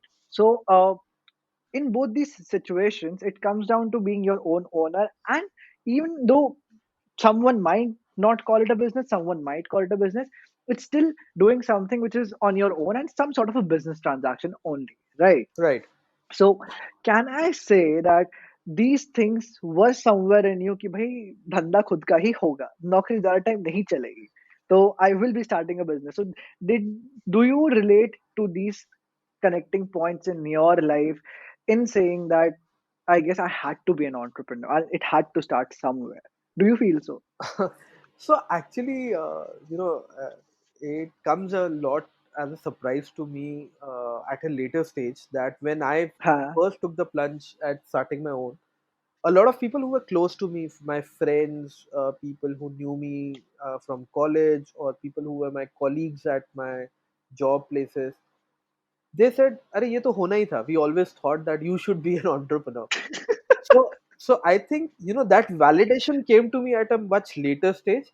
Somewhere वो हाँ कीड़ा तो होता ही है आप में, क्योंकि like I told you about the college story of getting right printed. So somewhere वो था, right like I another instance I remember that uh, at university when I was in Oxford, we again right had a summer break for about a month. So a lot of हाँ हाँ people flew back home, and I didn't wanted to spend money in flying back, and B, I हाँ thought that एक महीना यहाँ पर कुछ वही part time नौकरी कर लेते हैं, कुछ पैसे बच जाएंगे, लोन हाँ लोन चुका पाएंगे. एंड दैट वाज माय हाँ सेकंड जाइब eight entrepreneurship. I got on something which now is no longer that relevant, but I got हाँ into something called as eBay. Yeah, so okay eBay was a platform where people, with what we have today as OLX or Quicker, eBay was right the same right thing, where people हाँ could post their items and somebody हाँ can come and buy those items. But हाँ of course, because it was eBay in UK, it was more professional, it was more validated. You will first receive the item and then get the payment, so it was not like कि आपने upfront पैसे दे दिए और बंदा गायब हो गया okay or something like that. So I said, hmm okay, this is interesting, and I started looking. I was actually looking for something to buy, and I didn't have the money to buy it at the new one. So I was looking at a हाँ second-hand thing, and हाँ that was just a Walkman, Sony Walkman. And right when I was right looking at it, I figured out कि अरे यहाँ तो कोई 30 pounds का बेच रहा है, but somebody is also willing to pay 40 pounds because वहाँ bidding होता था. So like there is hmm one item like a Apple MacBook laptop, for example, and I want to buy it and Sarthak wants to buy it. We both place a hmm bid for it, and the right seller basically picks up the highest bid. And right that's when I realized that there were some items which were selling at much uh, lesser the price, and some which were हाँ हाँ selling at much higher price. So I right actually got into trading for that 1 month, where I used to take the risk, buy those items with my own money, हाँ and then become a हाँ seller for those items by selling at like 20% or 30% extra cost. So basically, I didn't have oh the inventory, I didn't had anything. I just had an idea that I हाँ learned it. I said, "कि अच्छा, what is something which is selling at much cheaper but can fetch much higher?" So I started हाँ buying those products. So I had some money, I invested in buying those products. Then जैसे मान लो हाँ कि अगर मान लो simple है कि एक लैपटॉप खरीद लिया या एक फोन खरीद लिया, तो हाँ, जब आया तो then I got like, a lot of people were selling the items which were not used or lying in their cupboards. तो I got हाँ, like a, cleaning solution. तो I used to clean it up, तो उसको चमका देता था. तो the appearance of that product was much better. अंदर तो same ही है, but the appearance हाँ, was much better. Then I learned clicking better pictures. So I clicked better हाँ, pictures, uploaded. Now it's simple, in धंधे में यही होता है कि जो दिखता है वो बिकता है. वो बिकता है। तो आप अच्छी चीज़, जब सेम चीज़ को आपने अच्छी क्लीन करके पिक्चर्स डाली हैं, सेम चीज़ हाँ, का I could quote like $10 more or £10 more, and there were हाँ, buyers. And that's when I हाँ, learned that, this that was my second jive at entrepreneurship for okay, almost a month or so, but I made like really good. I made thrice the money that I made at my job, like my 1 month salary. वाह, So वो था हमेशा कि I felt कि कुछ तो खुद का कर सकते हैं, but I think that external validation जब आया from close friends and family, I think that made me more certain that ठीक है, कर ही लेते हैं फिर. कर ही लेते हैं। या That's nice. That's nice. Yeah, that's great. Okay, so the next thing that I wanna ask you is that कि अब तो रिस्क भी ले लिया, 2 साल बाद टीम बनाई तो 2 साल में भी बहुत कुछ हुआ होगा ना. Yes of course. So now the first question that really pumps up to me is कि दोनों ने नौकरी छोड़ी है. You both are trying to do this. So first of all, where did you set up the business? And the next question, हाँ पहले ये बताओ, where did you set up the business? So the business was set up in Bombay only, but we first Okay, 6 months we worked from home. So अच्छा, basically, what we did was we got into bike rental business. So of course, what we did was we just bought 2 3 bikes, and okay, we kept it in our parking lot. So that okay. became like the space where the bike was kept and serviced and washed and maintained. And Mhm. we started marketing and building the brand online. So through Facebook, तभी Instagram उतना Hmm. नहीं था. So through Facebook and social media, we could actually get the word out more about the business. Right, For 6 months, right. we were working from home, and Okay. our garage actually became our working space. Oh, so you're like Google and Apple Not and sure. Amazon. Garage से शुरू किया है. No, no, no. So this was out of के so I had a covered parking for my car, and I was हाँ, like हाँ. यार बहुत बार कई बार आते थे तो बाहर ही पार्क कर देते थे मेन रोड पे, outside the हाँ जी. society if you are like uh, Right. तो देन आई वाज लाइक अरे यार स्पेस तो है ही, और बाइक्स हैं तो बाइक्स के लिए आपको एक कवर्ड स्पेस भी हो जाएगी, और यहीं पर हाँ. क्लाइंट्स को मिल सकते हैं और यहीं पर वॉश कर सकते हैं, यहीं पे सर्विस कर सकते हैं. तो जगह क्यों लेनी, मतलब I think from initial stages the idea was to keep, we had like a very Ex- basic rule: keep the expenses low and keep the income हाँ. clicking. That's it. So Right. Banker came in. yeah, yeah, totally, totally. Okay. So now tell me, what was the first experience? What was the experience when you had your first transaction there? Oh, actually, it was amazing. So I remember my first client was a client from Australia, and he was visiting Wow. Bombay, and we just got listed our business online on Google. So so like हाँ. if you search for bikes on rent in Bombay, our name was the first name which will pop up. The company Wow. Enfield Riders. Okay. So Okay. my number was given there. So the guy called up and he said, "Hi, I'm looking to rent out a bike." And I said, "Okay." And I spoke like how a sales guy will speak, like not saying I'm the owner of the company or. हाँ, हाँ, हाँ, So he हाँ. said, "Okay, I'm staying at the Marriott Hotel. Can you get it delivered there?" And I said, "Okay, fine." And I went हाँ. and I met him and I gave the bike and I said, "What's your purpose?" He said, "I want to just do like a local sightseeing within Bombay, and I want to check हाँ. out places. What are the good places?" And I said, "Okay, do you need like, can I become your guide actually? Because I'm born and brought up हाँ. here, and I can guide you." And he said, "Okay, will you charge?" I said, "No, I'll not charge. I'll come on my bike and you just follow me, and that will help you also with the rules and the traffic of the city. And instead of looking at the GPS where to go, I can Right. be with you." And he was like, "Okay." And I took him throughout the day. He rented the bike, and the bike rental was 2,000 rupees a day. And Right. he came back at the end of the day. I took him to some nice places for lunch. Just did that typical, kind of sightseeing in Bombay that people would love to check out. And we हाँ, came हाँ. back, and while I was leaving, so he said, "Can I get your boss's number?" I was like, "Why?"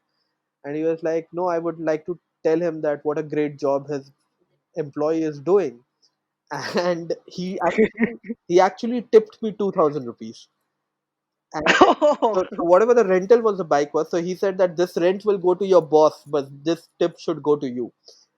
And uh, Okay. and then I gave him my visiting card, and I said, "No, I am the boss." And actually, so so that was my first deal, and I was like really on sky nine, and I felt that it's amazing because I did it out of just giving my client the experience that I should have given, but getting paid Right. for it and getting rewarded for it.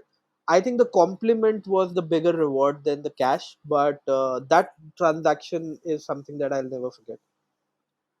Okay. So, like literally, Baljeet, your first client was international client. Yes, सीधा yes, छक्का मार दिया. yeah, yeah, yeah. Very fortunate with that. Oh my God. Yeah. बड़े player हो यार आप तो. Oh my God. Okay, so there's this one. So definitely, आपके all this transaction would have followed. So on this note, I just want to confirm one thing before I put out my question out here, and we step into another series of mindset questions. That when did you really buy the home? Before starting the business or after starting the business? No, no, before I started. So I moved to India in 2007, and Seven. 2008 I bought the house. Wow. So like your life's pretty sorted, man. 2007 India, 2008 house, 2009 wife. Yeah, उसके बाद 2 साल और लगा लो फिर business. yeah. Nice. Yeah.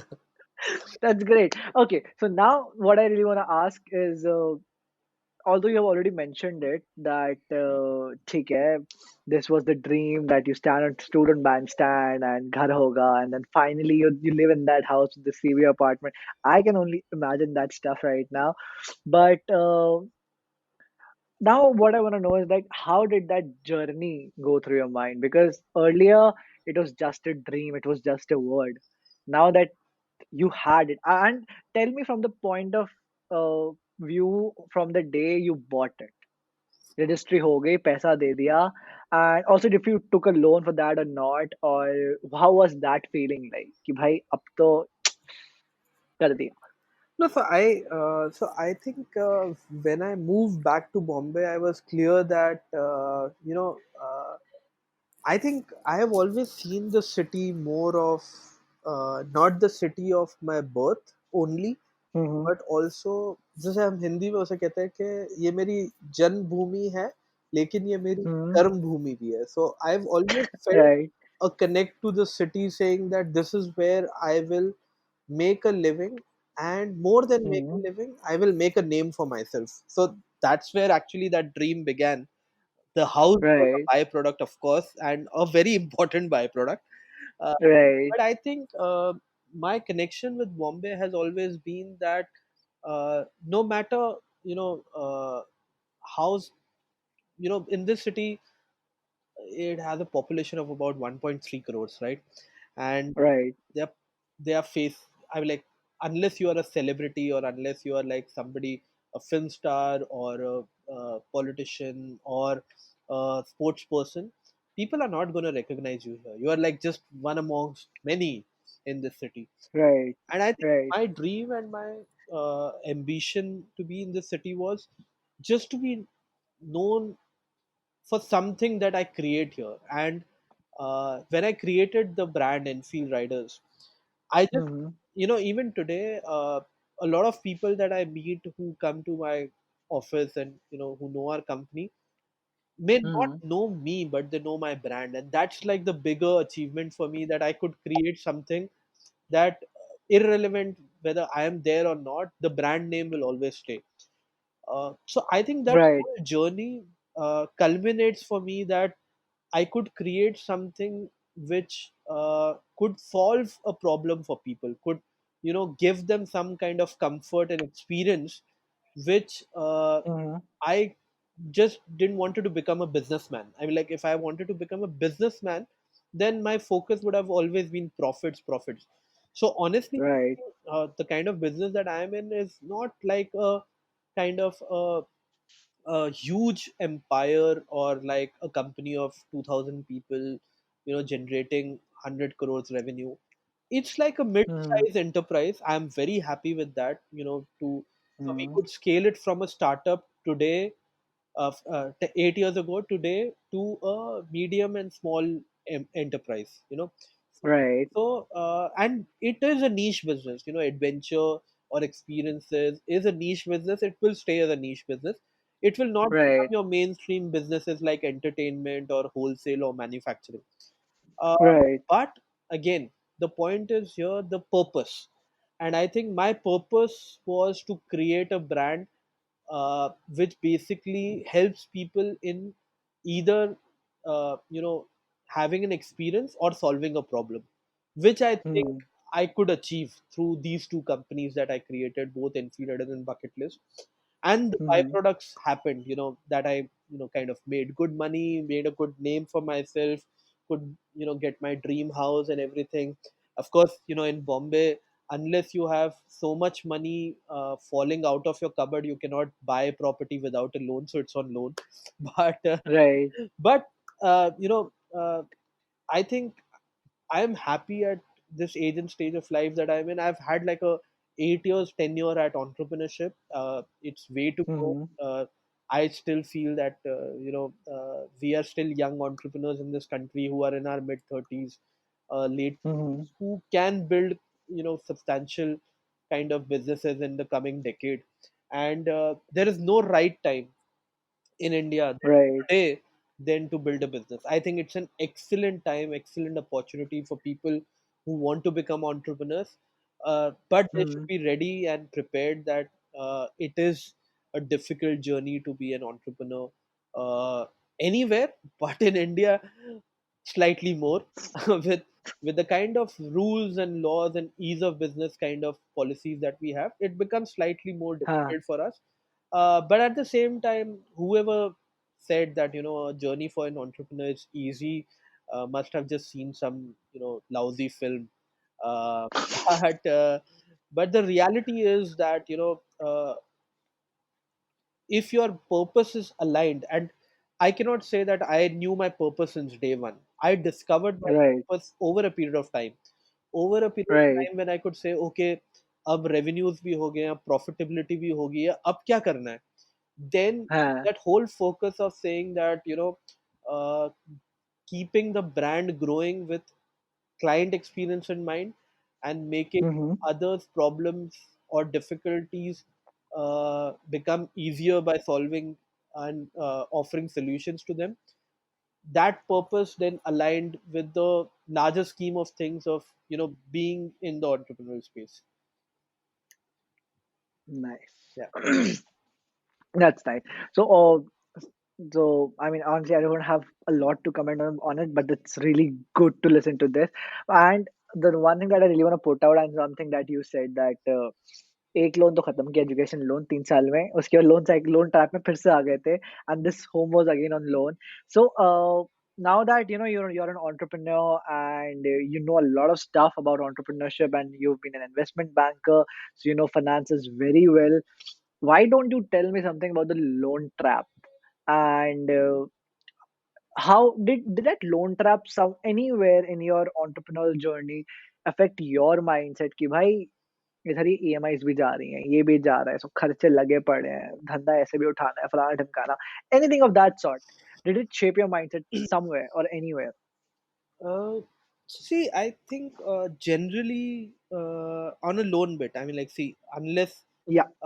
in a country like ours, Uh-huh. unless you're born with a silver spoon, or you Right. have like a family backing with maybe you're a second generation or a third generation entrepreneur, that your fathers, forefathers have created business, have created revenue lines, have created profitability to the business, and you have to take it from point A to point B. So you have to say Right. that maybe the revenue was 50 crores, I have to make it 55 crores this year. Right. It's a different thing.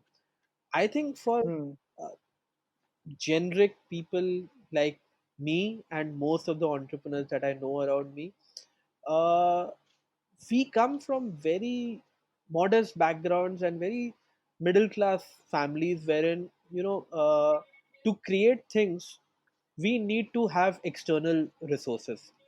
And one Right. form of external resource again is a bank loan or credit that you could call off, and the other is Right. friends and family. So Hmm. for businesses, you can take loan from friends and family and keep functioning and maybe repay them back. But in a Mm-hmm. city like a Bombay, which is one of the most expensive cities globally, you know, Right. think of buying a house or buying a luxury car or having those kind of necessities that one is generally accustomed to. Uh, Right. Eventually, you begin with loans. But my Okay. advice and what I have followed over the years is keep it to the bare minimum as possible and try to pay it off as soon as you can. Because Right. once you're out of that, like for example, as of today, I have zero credit cards. I don't function on credit cards. uh, Okay. and at one point in time I had 8 credit cards with a total spend limit of some 28 lakhs, so right from your American Wow. Express, Platinum, and whatever cards they were. And Uh-huh. you eventually, when you have free, it's never free money by the way. It's never free But money. when you have Yeah. access to that money, you Hmm. have the ability and the intention to spend at things thinking that I'll be paying them off. Yeah. And I Hmm. have gone through really patchy cycles. With businesses, every business has a uh, up cycle and down Hmm. cycle. So I have been into Right. debts. I had to repay my vendors. At times you don't have revenue, but you need to pay salaries. So on Right. and so forth, which is like an every entrepreneur problem. It's not unique to me. At Right. that time, you tend to pull out money from these external resources like credit cards or loans available from friends and family or bank. Right. And over a period of time, I realized that uh, if you need to keep your efficiency at the optimum level, you need to Hmm. stay away from debt as much as possible. Uh, Right. so what I was in my 20s and in my early 30s, I am no longer that person thinking that I will take risks, but I will take very, very calculated risks when it comes to Hmm. financial transactions because I Right. know it affects my productivity and it affects at the optimum level that I can function as an entrepreneur. If I have a Right. mental stress of I have EMIs to pay, whether they are business EMIs or personal EMIs. Right. Right. So you can't avoid it at the initial stages, but certainly once you come at an optimum level in 5 years, 7 years, 10 years, try to get Hmm. off it as soon as possible. So Absolutely. yeah, That again comes again a good insight, guys, for you from a banker to turned entrepreneur. And honestly, if such a great banker from all those, I'm so sorry, don't mind me, Baljeet, calling you banker again and again. no, Okay, no, no, of course. but someone who's already worked at great positions from Indian to Swiss to London everywhere, this some means something. And something that I would say that he's saying from experience, and many entrepreneurs do fall into a trap. I know this for a fact that investment pump kar diye kinds of loans like and all that stuff that does affect the mental health at the end. So yes, if you can pick this up, please do pick this up from Baljeet.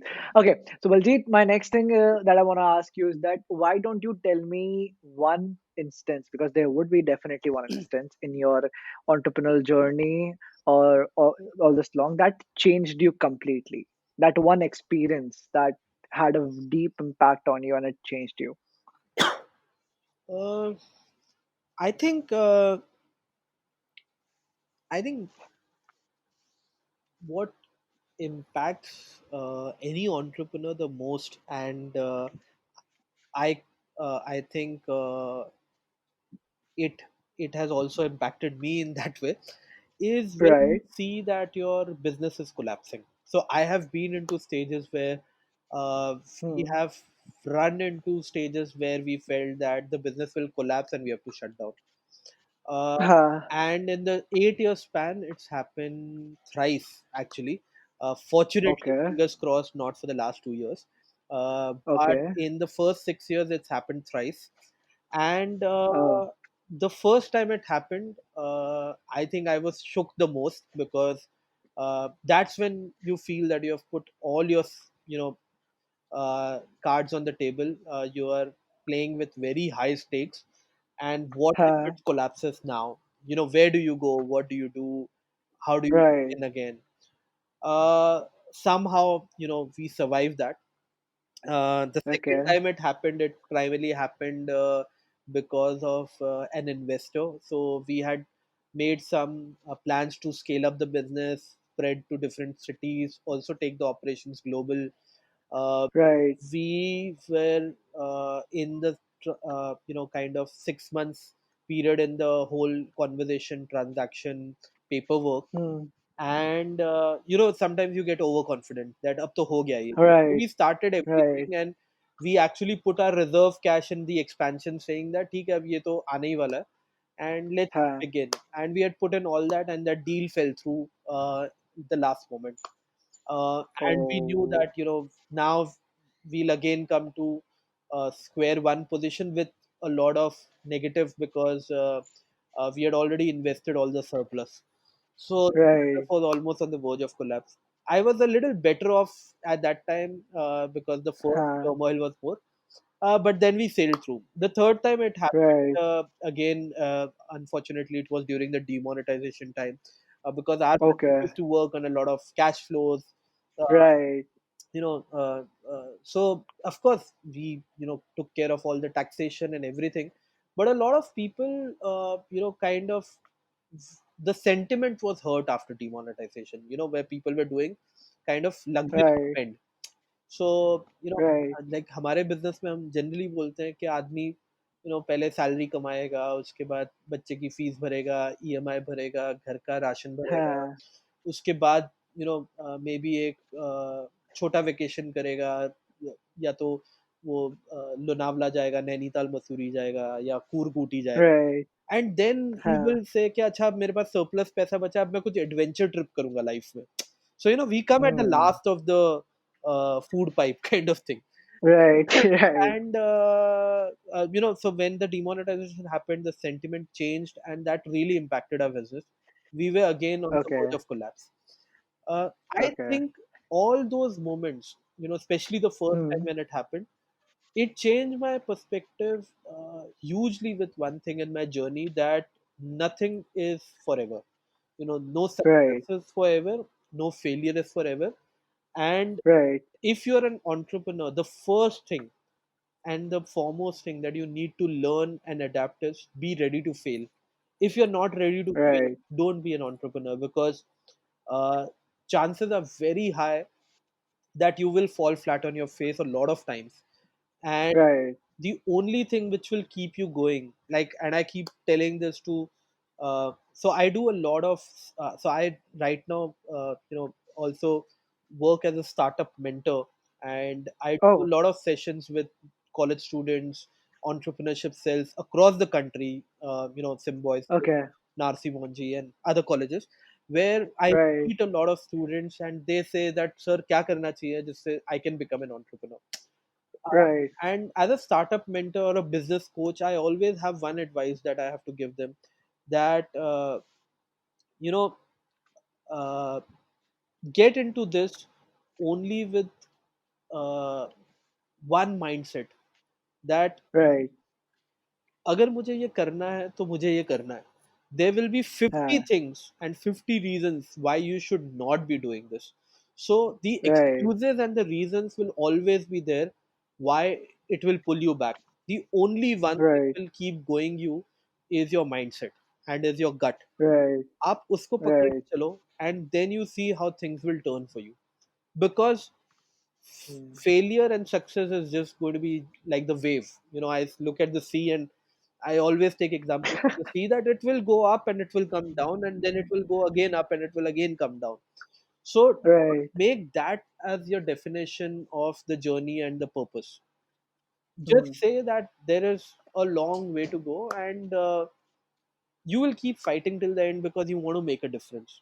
And if you don't want to make Right. a difference, then there are easy things to do in life. then entrepreneurship for sure. So so yeah, that's like my lesson learning or thing that has changed in me, that my thought process has changed towards life. Right, right, right. So now that you have already mentioned this, and since you have mentioned this, this thing actually pops up in my head. Ki if you want to make the difference, then take it. Otherwise, there are easier things to do in life. Absolutely, absolutely. You have been in both the boats, Yeah, right? You have been in both the boats. yeah. Now, if I ask you, like, if you look back at your Baljeet standing 8, 9 years down the line, having that simple, sorted, secured life, and you talk to him, what are you going to tell him? Okay, so my advice to the 29-year-old Baljeet that I would know of, who was in a good corporate job and all set within his comfort zone.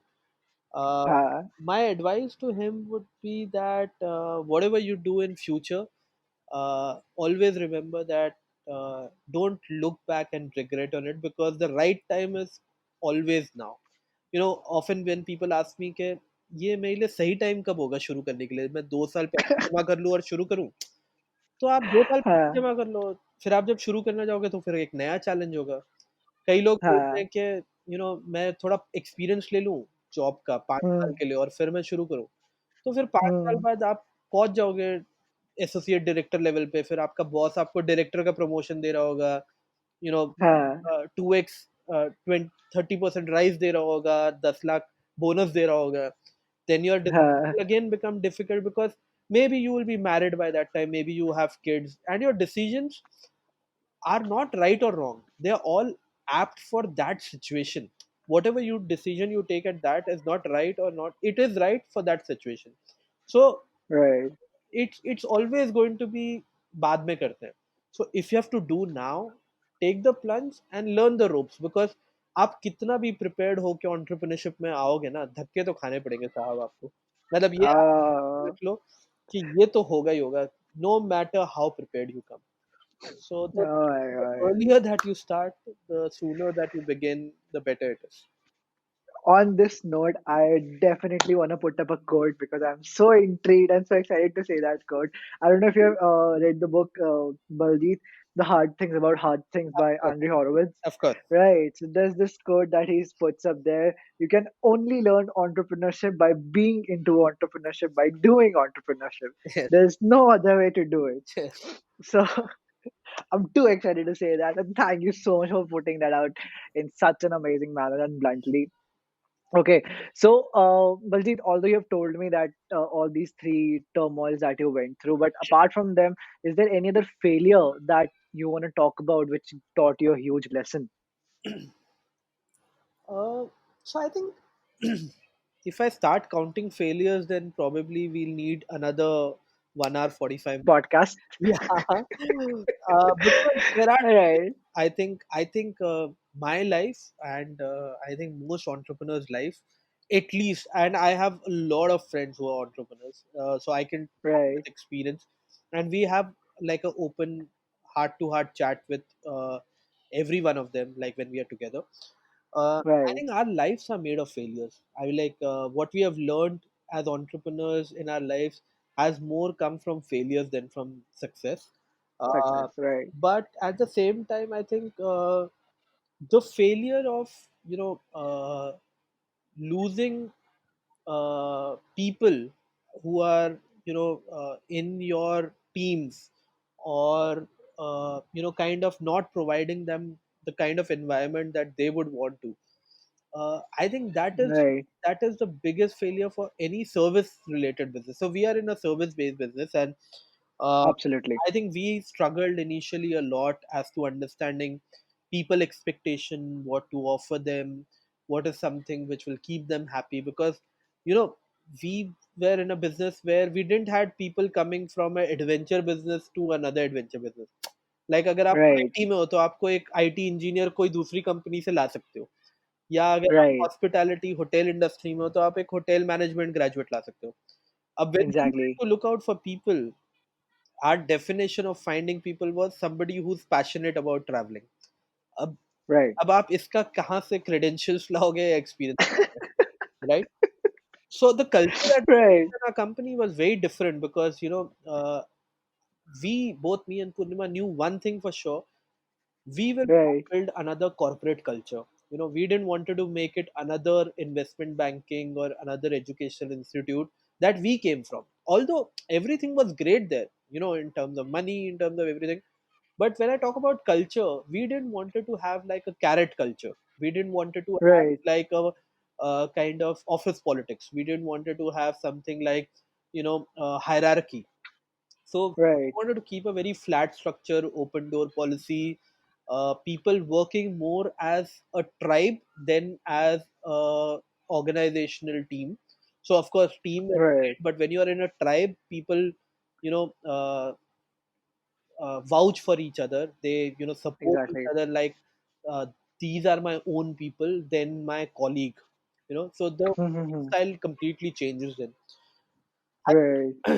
We failed at it initially because at the end of the day, also people are people.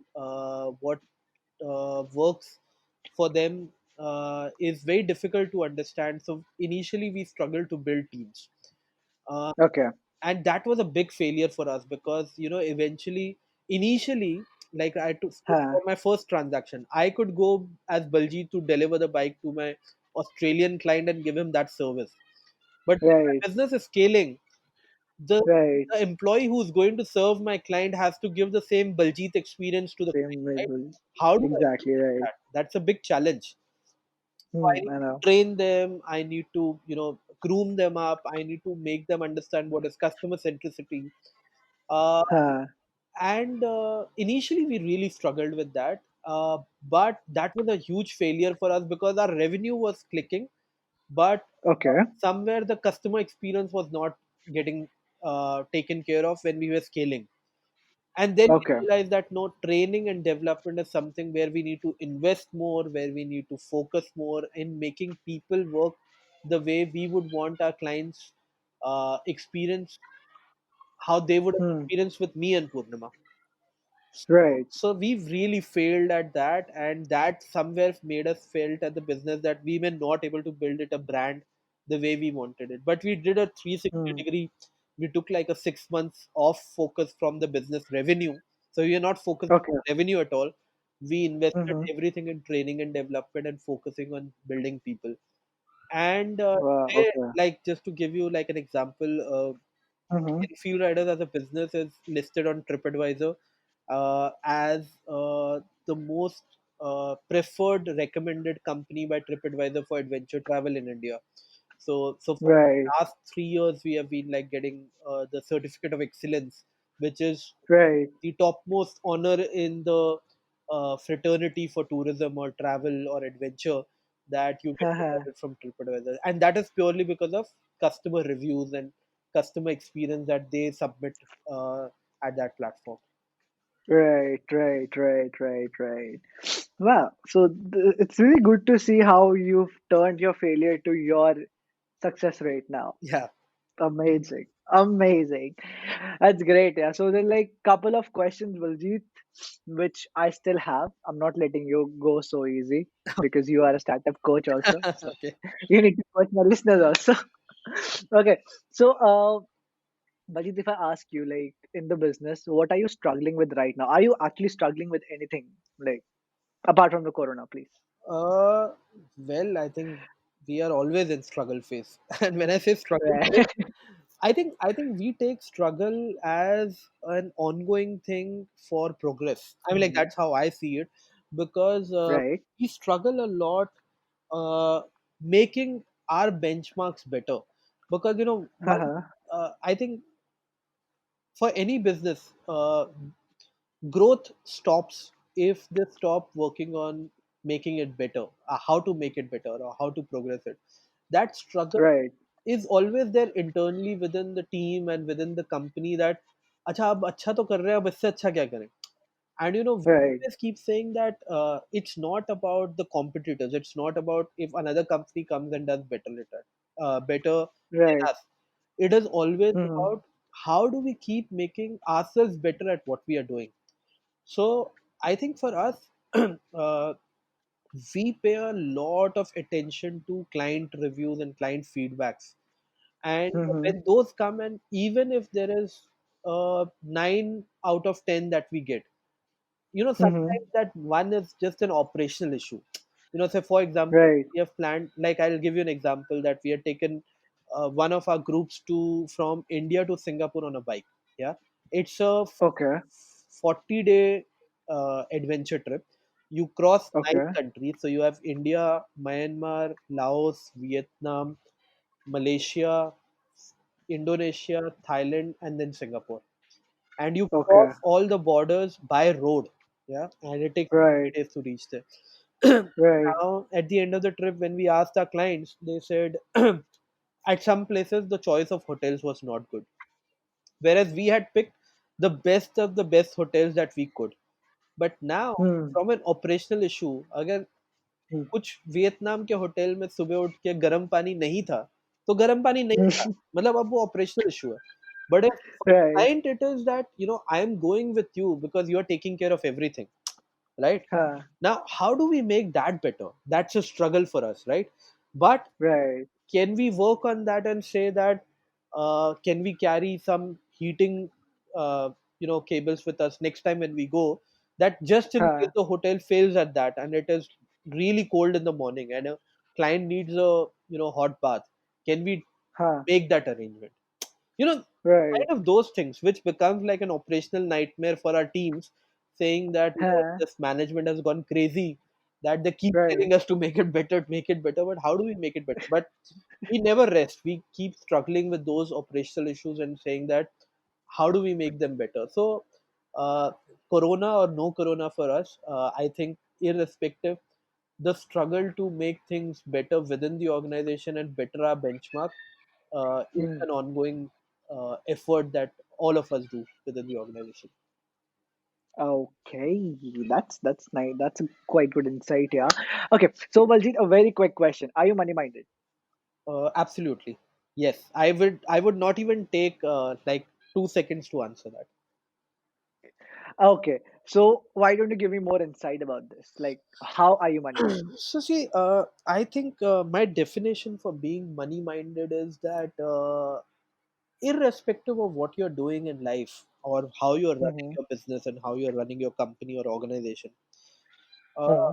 if money is not in place, it will keep minding you in every other aspect. No, so yeah, so it is a very factual Hmm. thing that, so for example, we have had the best of our best employees getting upset when salaries get Huh. delayed, you know. So we give Right. them a great culture, they have great camaraderie in the company, they have a tribe that they hang out with, they have an Hmm. open work culture, work style, there is no hierarchy. But Huh. if there is a salary delay, and as startups sometimes you struggle with those things, right? It's a fact. Right. Right. It Right. upsets people. So you Huh. can keep all the things in place, but if you don't have money in place, it will mind Huh. your business. Similarly, even with your client operations or client experiences that we deliver, Huh. there are times when we do, our teams, actually finance teams, will work on cost cuttings. And I'll say Huh. why. They'll say to make the revenues better or the profitability Right. better.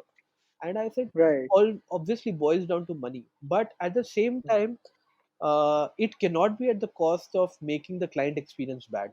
You know, so Hmm. if we charge the client, so I always tell my team that Hmm. if you are buying something at 100 rupees, don't sell Hmm. the client at 110, sell it at 112. Because if Hmm. their experience is going to get spoiled because 2 rupees you have charged lesser, there is no Hmm. point in earning that 10 rupees. So charge 2 rupees more, but don't do cost Hmm. cutting. So, money matters. Money really matters. So either you don't Right. sign up a client for a cheap deal and give a poor experience, or you Right. charge a premium, but you make sure you deliver up to the mark. Right. So money, absolutely. I'm money minded totally in my totally professional life, and Uh-huh. exactly opposite in my personal life. I think it really doesn't matter to me, as long as uh, you know, especially these times in COVID has taught all of us that Hmm. we should be grateful and thankful to God, uh, and to our destinies, that we have a roof of over our head and food on our plate. A lot of Right. people are even struggling with that. And no Right. matter how much you're earning and how much money you're making, you are still going to eat the same food, and you're still going to have the same roof over your head. It may differ whether Hmm. it is Bandra, Sain, or New Mumbai, of course. But as Hmm. long as you have basic food and basic accommodation and basic things that you could take care of, what matters Hmm. is the people in your life who are, close to you and who make the difference, your family, your friends, whoever you would want to call them. But money will, not come and relieve you in your personal life, or it may just improve your standard of living, take you Hmm. a notch higher. And I don't say don't keep any money in the bank. Keep enough that Hmm. could take care of your medical expenses or take care of your basic lifestyle. uh, Right. but beyond that, don't run so much behind the money that it changes everything for you. So professionally, I'm totally money minded. On a personal level, I'm not. Great. So this is what I wanted to hear, and that's the reason I asked you how are you money minded. So guys, Okay. again the same thing from an entrepreneur coming, that and someone who has seen all walks of life. To be honest, Yes.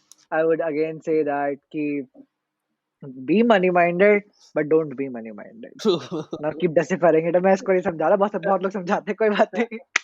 Okay, so now guys, I want to break some ices again, probably with Baljeet. So guys, Baljeet and Enfield Riders have been in news for quite a while. Okay, and so like Baljeet has been hitting lots of news channels and newspapers and a lot of stuff, and he's been there. And he also mentioned that TripAdvisor's के साथ Enfield Riders listed as number one adventure experience company in India. So now there's one thing that actually comes up. Ki Baljeet, does this give you a fame high which probably can affect the business?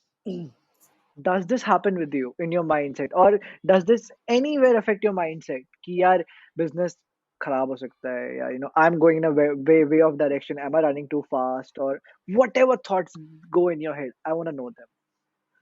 uh, so see, of course, I mean, like,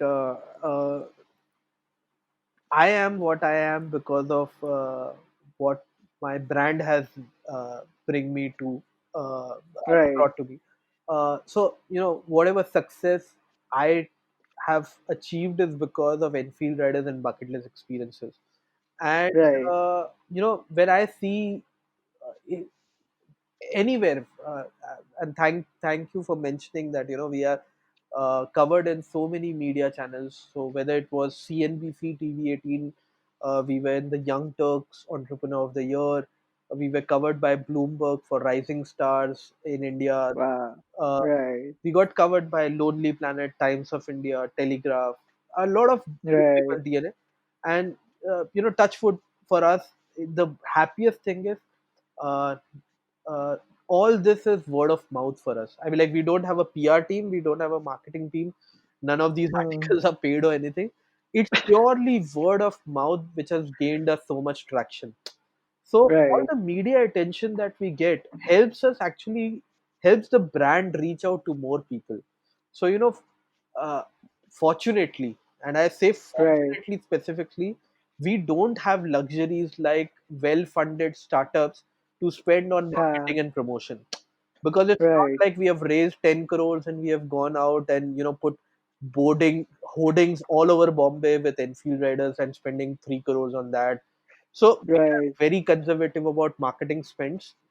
The only marketing Right. spends that we genuinely spend is digital marketing, being on kind of searchable on Google or some Instagram ads Right. and stuff.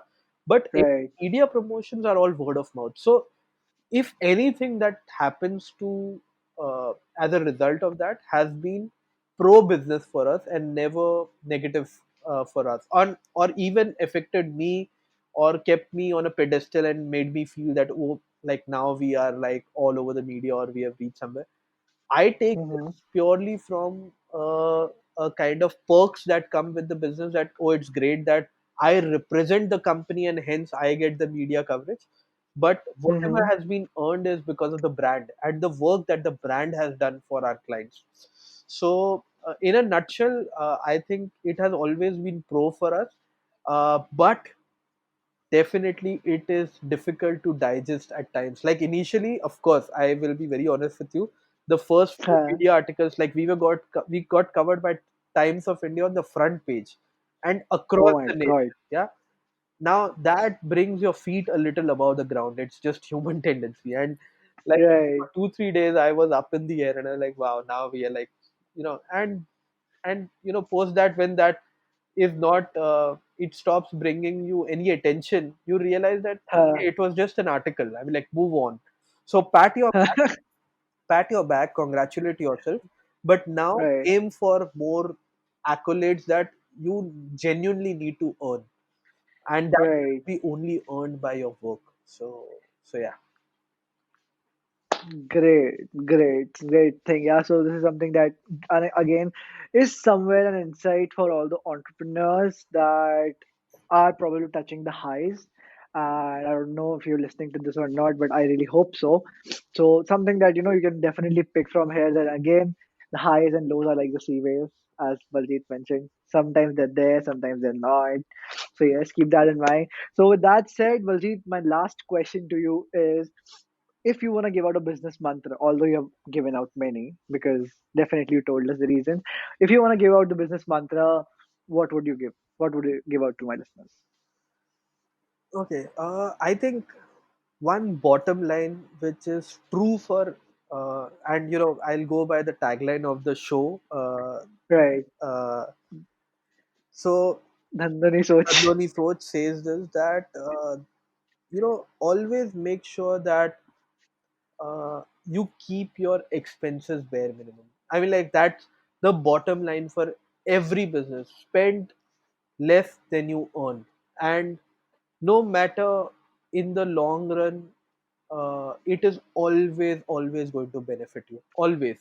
So especially, I mean, like, and we hear this and read this in all the media and newspapers, that so many big startups who have raised funding and raised Huh. funding in crores, like 50 crores, 100 crores, so all those millions that are pumped into them, if you're not earning more than what you are spending, it will come to a closure. And that's the reason so many well funded startups have closed down in this country, because it's purely a valuation game which keeps happening between the venture capitalists, that you know I have invested 100 crores and this company becomes 10x and I will exit at whatever price, and I don't care what is happening in this company. Eventually entrepreneurs get sucked into it, and you as an entrepreneur are accountable because you have a reputation, and your reputation is to build another business. Like today, imagine, so we raised funding in Enfield Riders, and Right. we just raised a small funding of about $500,000, which was sufficient for us, Hmm. and we could scale Right. well, and we could give back the profits back to our investors. They were very happy with us. And when the next startup began, we had, I would not say a queue of investors, but quite a bit of investors who were interested in investing in us. That's a different Right. story, that we didn't raise funding because we didn't feel the need of it. And that only is because of the reputation that we carried as one startup who raised funding and became profitable and gave exit to their investor, and is also Right. still running, not closed down. So my, Dhandho Ni Soch that I would like to give to every aspiring and budding entrepreneur, anybody who's already in a startup, is Hmm. please keep an eye on the outflow and the inflow, because at the end of the day, that is what will matter for you to stay in the business. This is like the most important thing. There are a lot of other critical things, but this will actually make your business survive even in the worst of the times.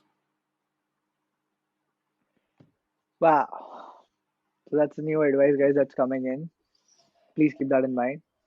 It's a risky thing. I'm saying this on a serious note. Come on, come on. So again, a good piece of advice, guys. And I would really thank you, Baljeet, for this piece of good advice and something I would really, really look up to because honestly, I'm not a finance guy and somewhere I suck at maths also. So when Baljeet says this, I'm gonna buy that, and definitely I'm experiencing it too myself. So yes, influx and outflux matters. With that said, I wanna thank you so much, Baljeet, for coming on the show. And before we end the show, there's this one thing that we do that I ask my guests to recommend us another entrepreneur whom you think we should call on the show and talk to them about their journey. So whom would you recommend? So I would like to refer a very dear friend and very looked upon entrepreneur that I have learned a lot from, and Mm-hmm. his name is Pankit Desai, and Okay. Pankit runs a security firm called Securatech. Uh, Okay. and Pankit has a very, very interesting story that I'm sure all your listeners would love to listen. He's in his mid 40s, was into corporate work as an employee for over 2 decades, and then Wow. started off his venture close to about 7-8 years ago now, and doing Right. very well for themselves. Guys, you can Google Securatech or Pankit Desai and see the stories. It's one of the most fastest growing SMEs in India, and they have been covered by a lot of media across India and doing some phenomenal work. But most importantly, the journey of Pankit is something that will really, really make you believe this, that if you have the will and if you have the grit, you can move mountains. I'm sure Pankit would deliver that message to you through his talk. My God, and I really look forward to getting Pankit on the show, and I'll ask you to please help me out with that. Baljeet, that said, guys, I guess that's all that I would want to know from Baljeet. And thank you so much, Baljeet. It was really insightful talking to you. Amazing tips that you've given, and a lovely journey that you've been through, I would say. And yes, sometime soon, looking forward to coming to Bombay and seeing you personally. Yes, definitely planning my next trip with you. For sure. Most welcome, Sarthak, and thank you for giving me an opportunity to be on the show. And I thoroughly enjoyed speaking to you. And I think you have a knack of making all your guests very, very comfortable. I think I have spoken about a lot of things that I have not spoken to a lot of uh, good friends also in years. So My thank you God, for that's great. making me comfortable, and I hope that the listeners get benefited in one form or another, and Right. uh, and looking forward to see you whenever you're in Bombay. Definitely, definitely. Thank you so much, Baljeet. See you soon. Bye bye. Thank you. Bye.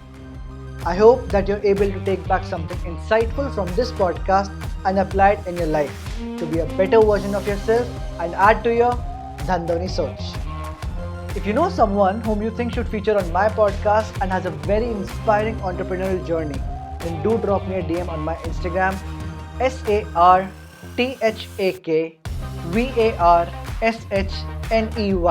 Sarthak Varshney. Yeah, that's me.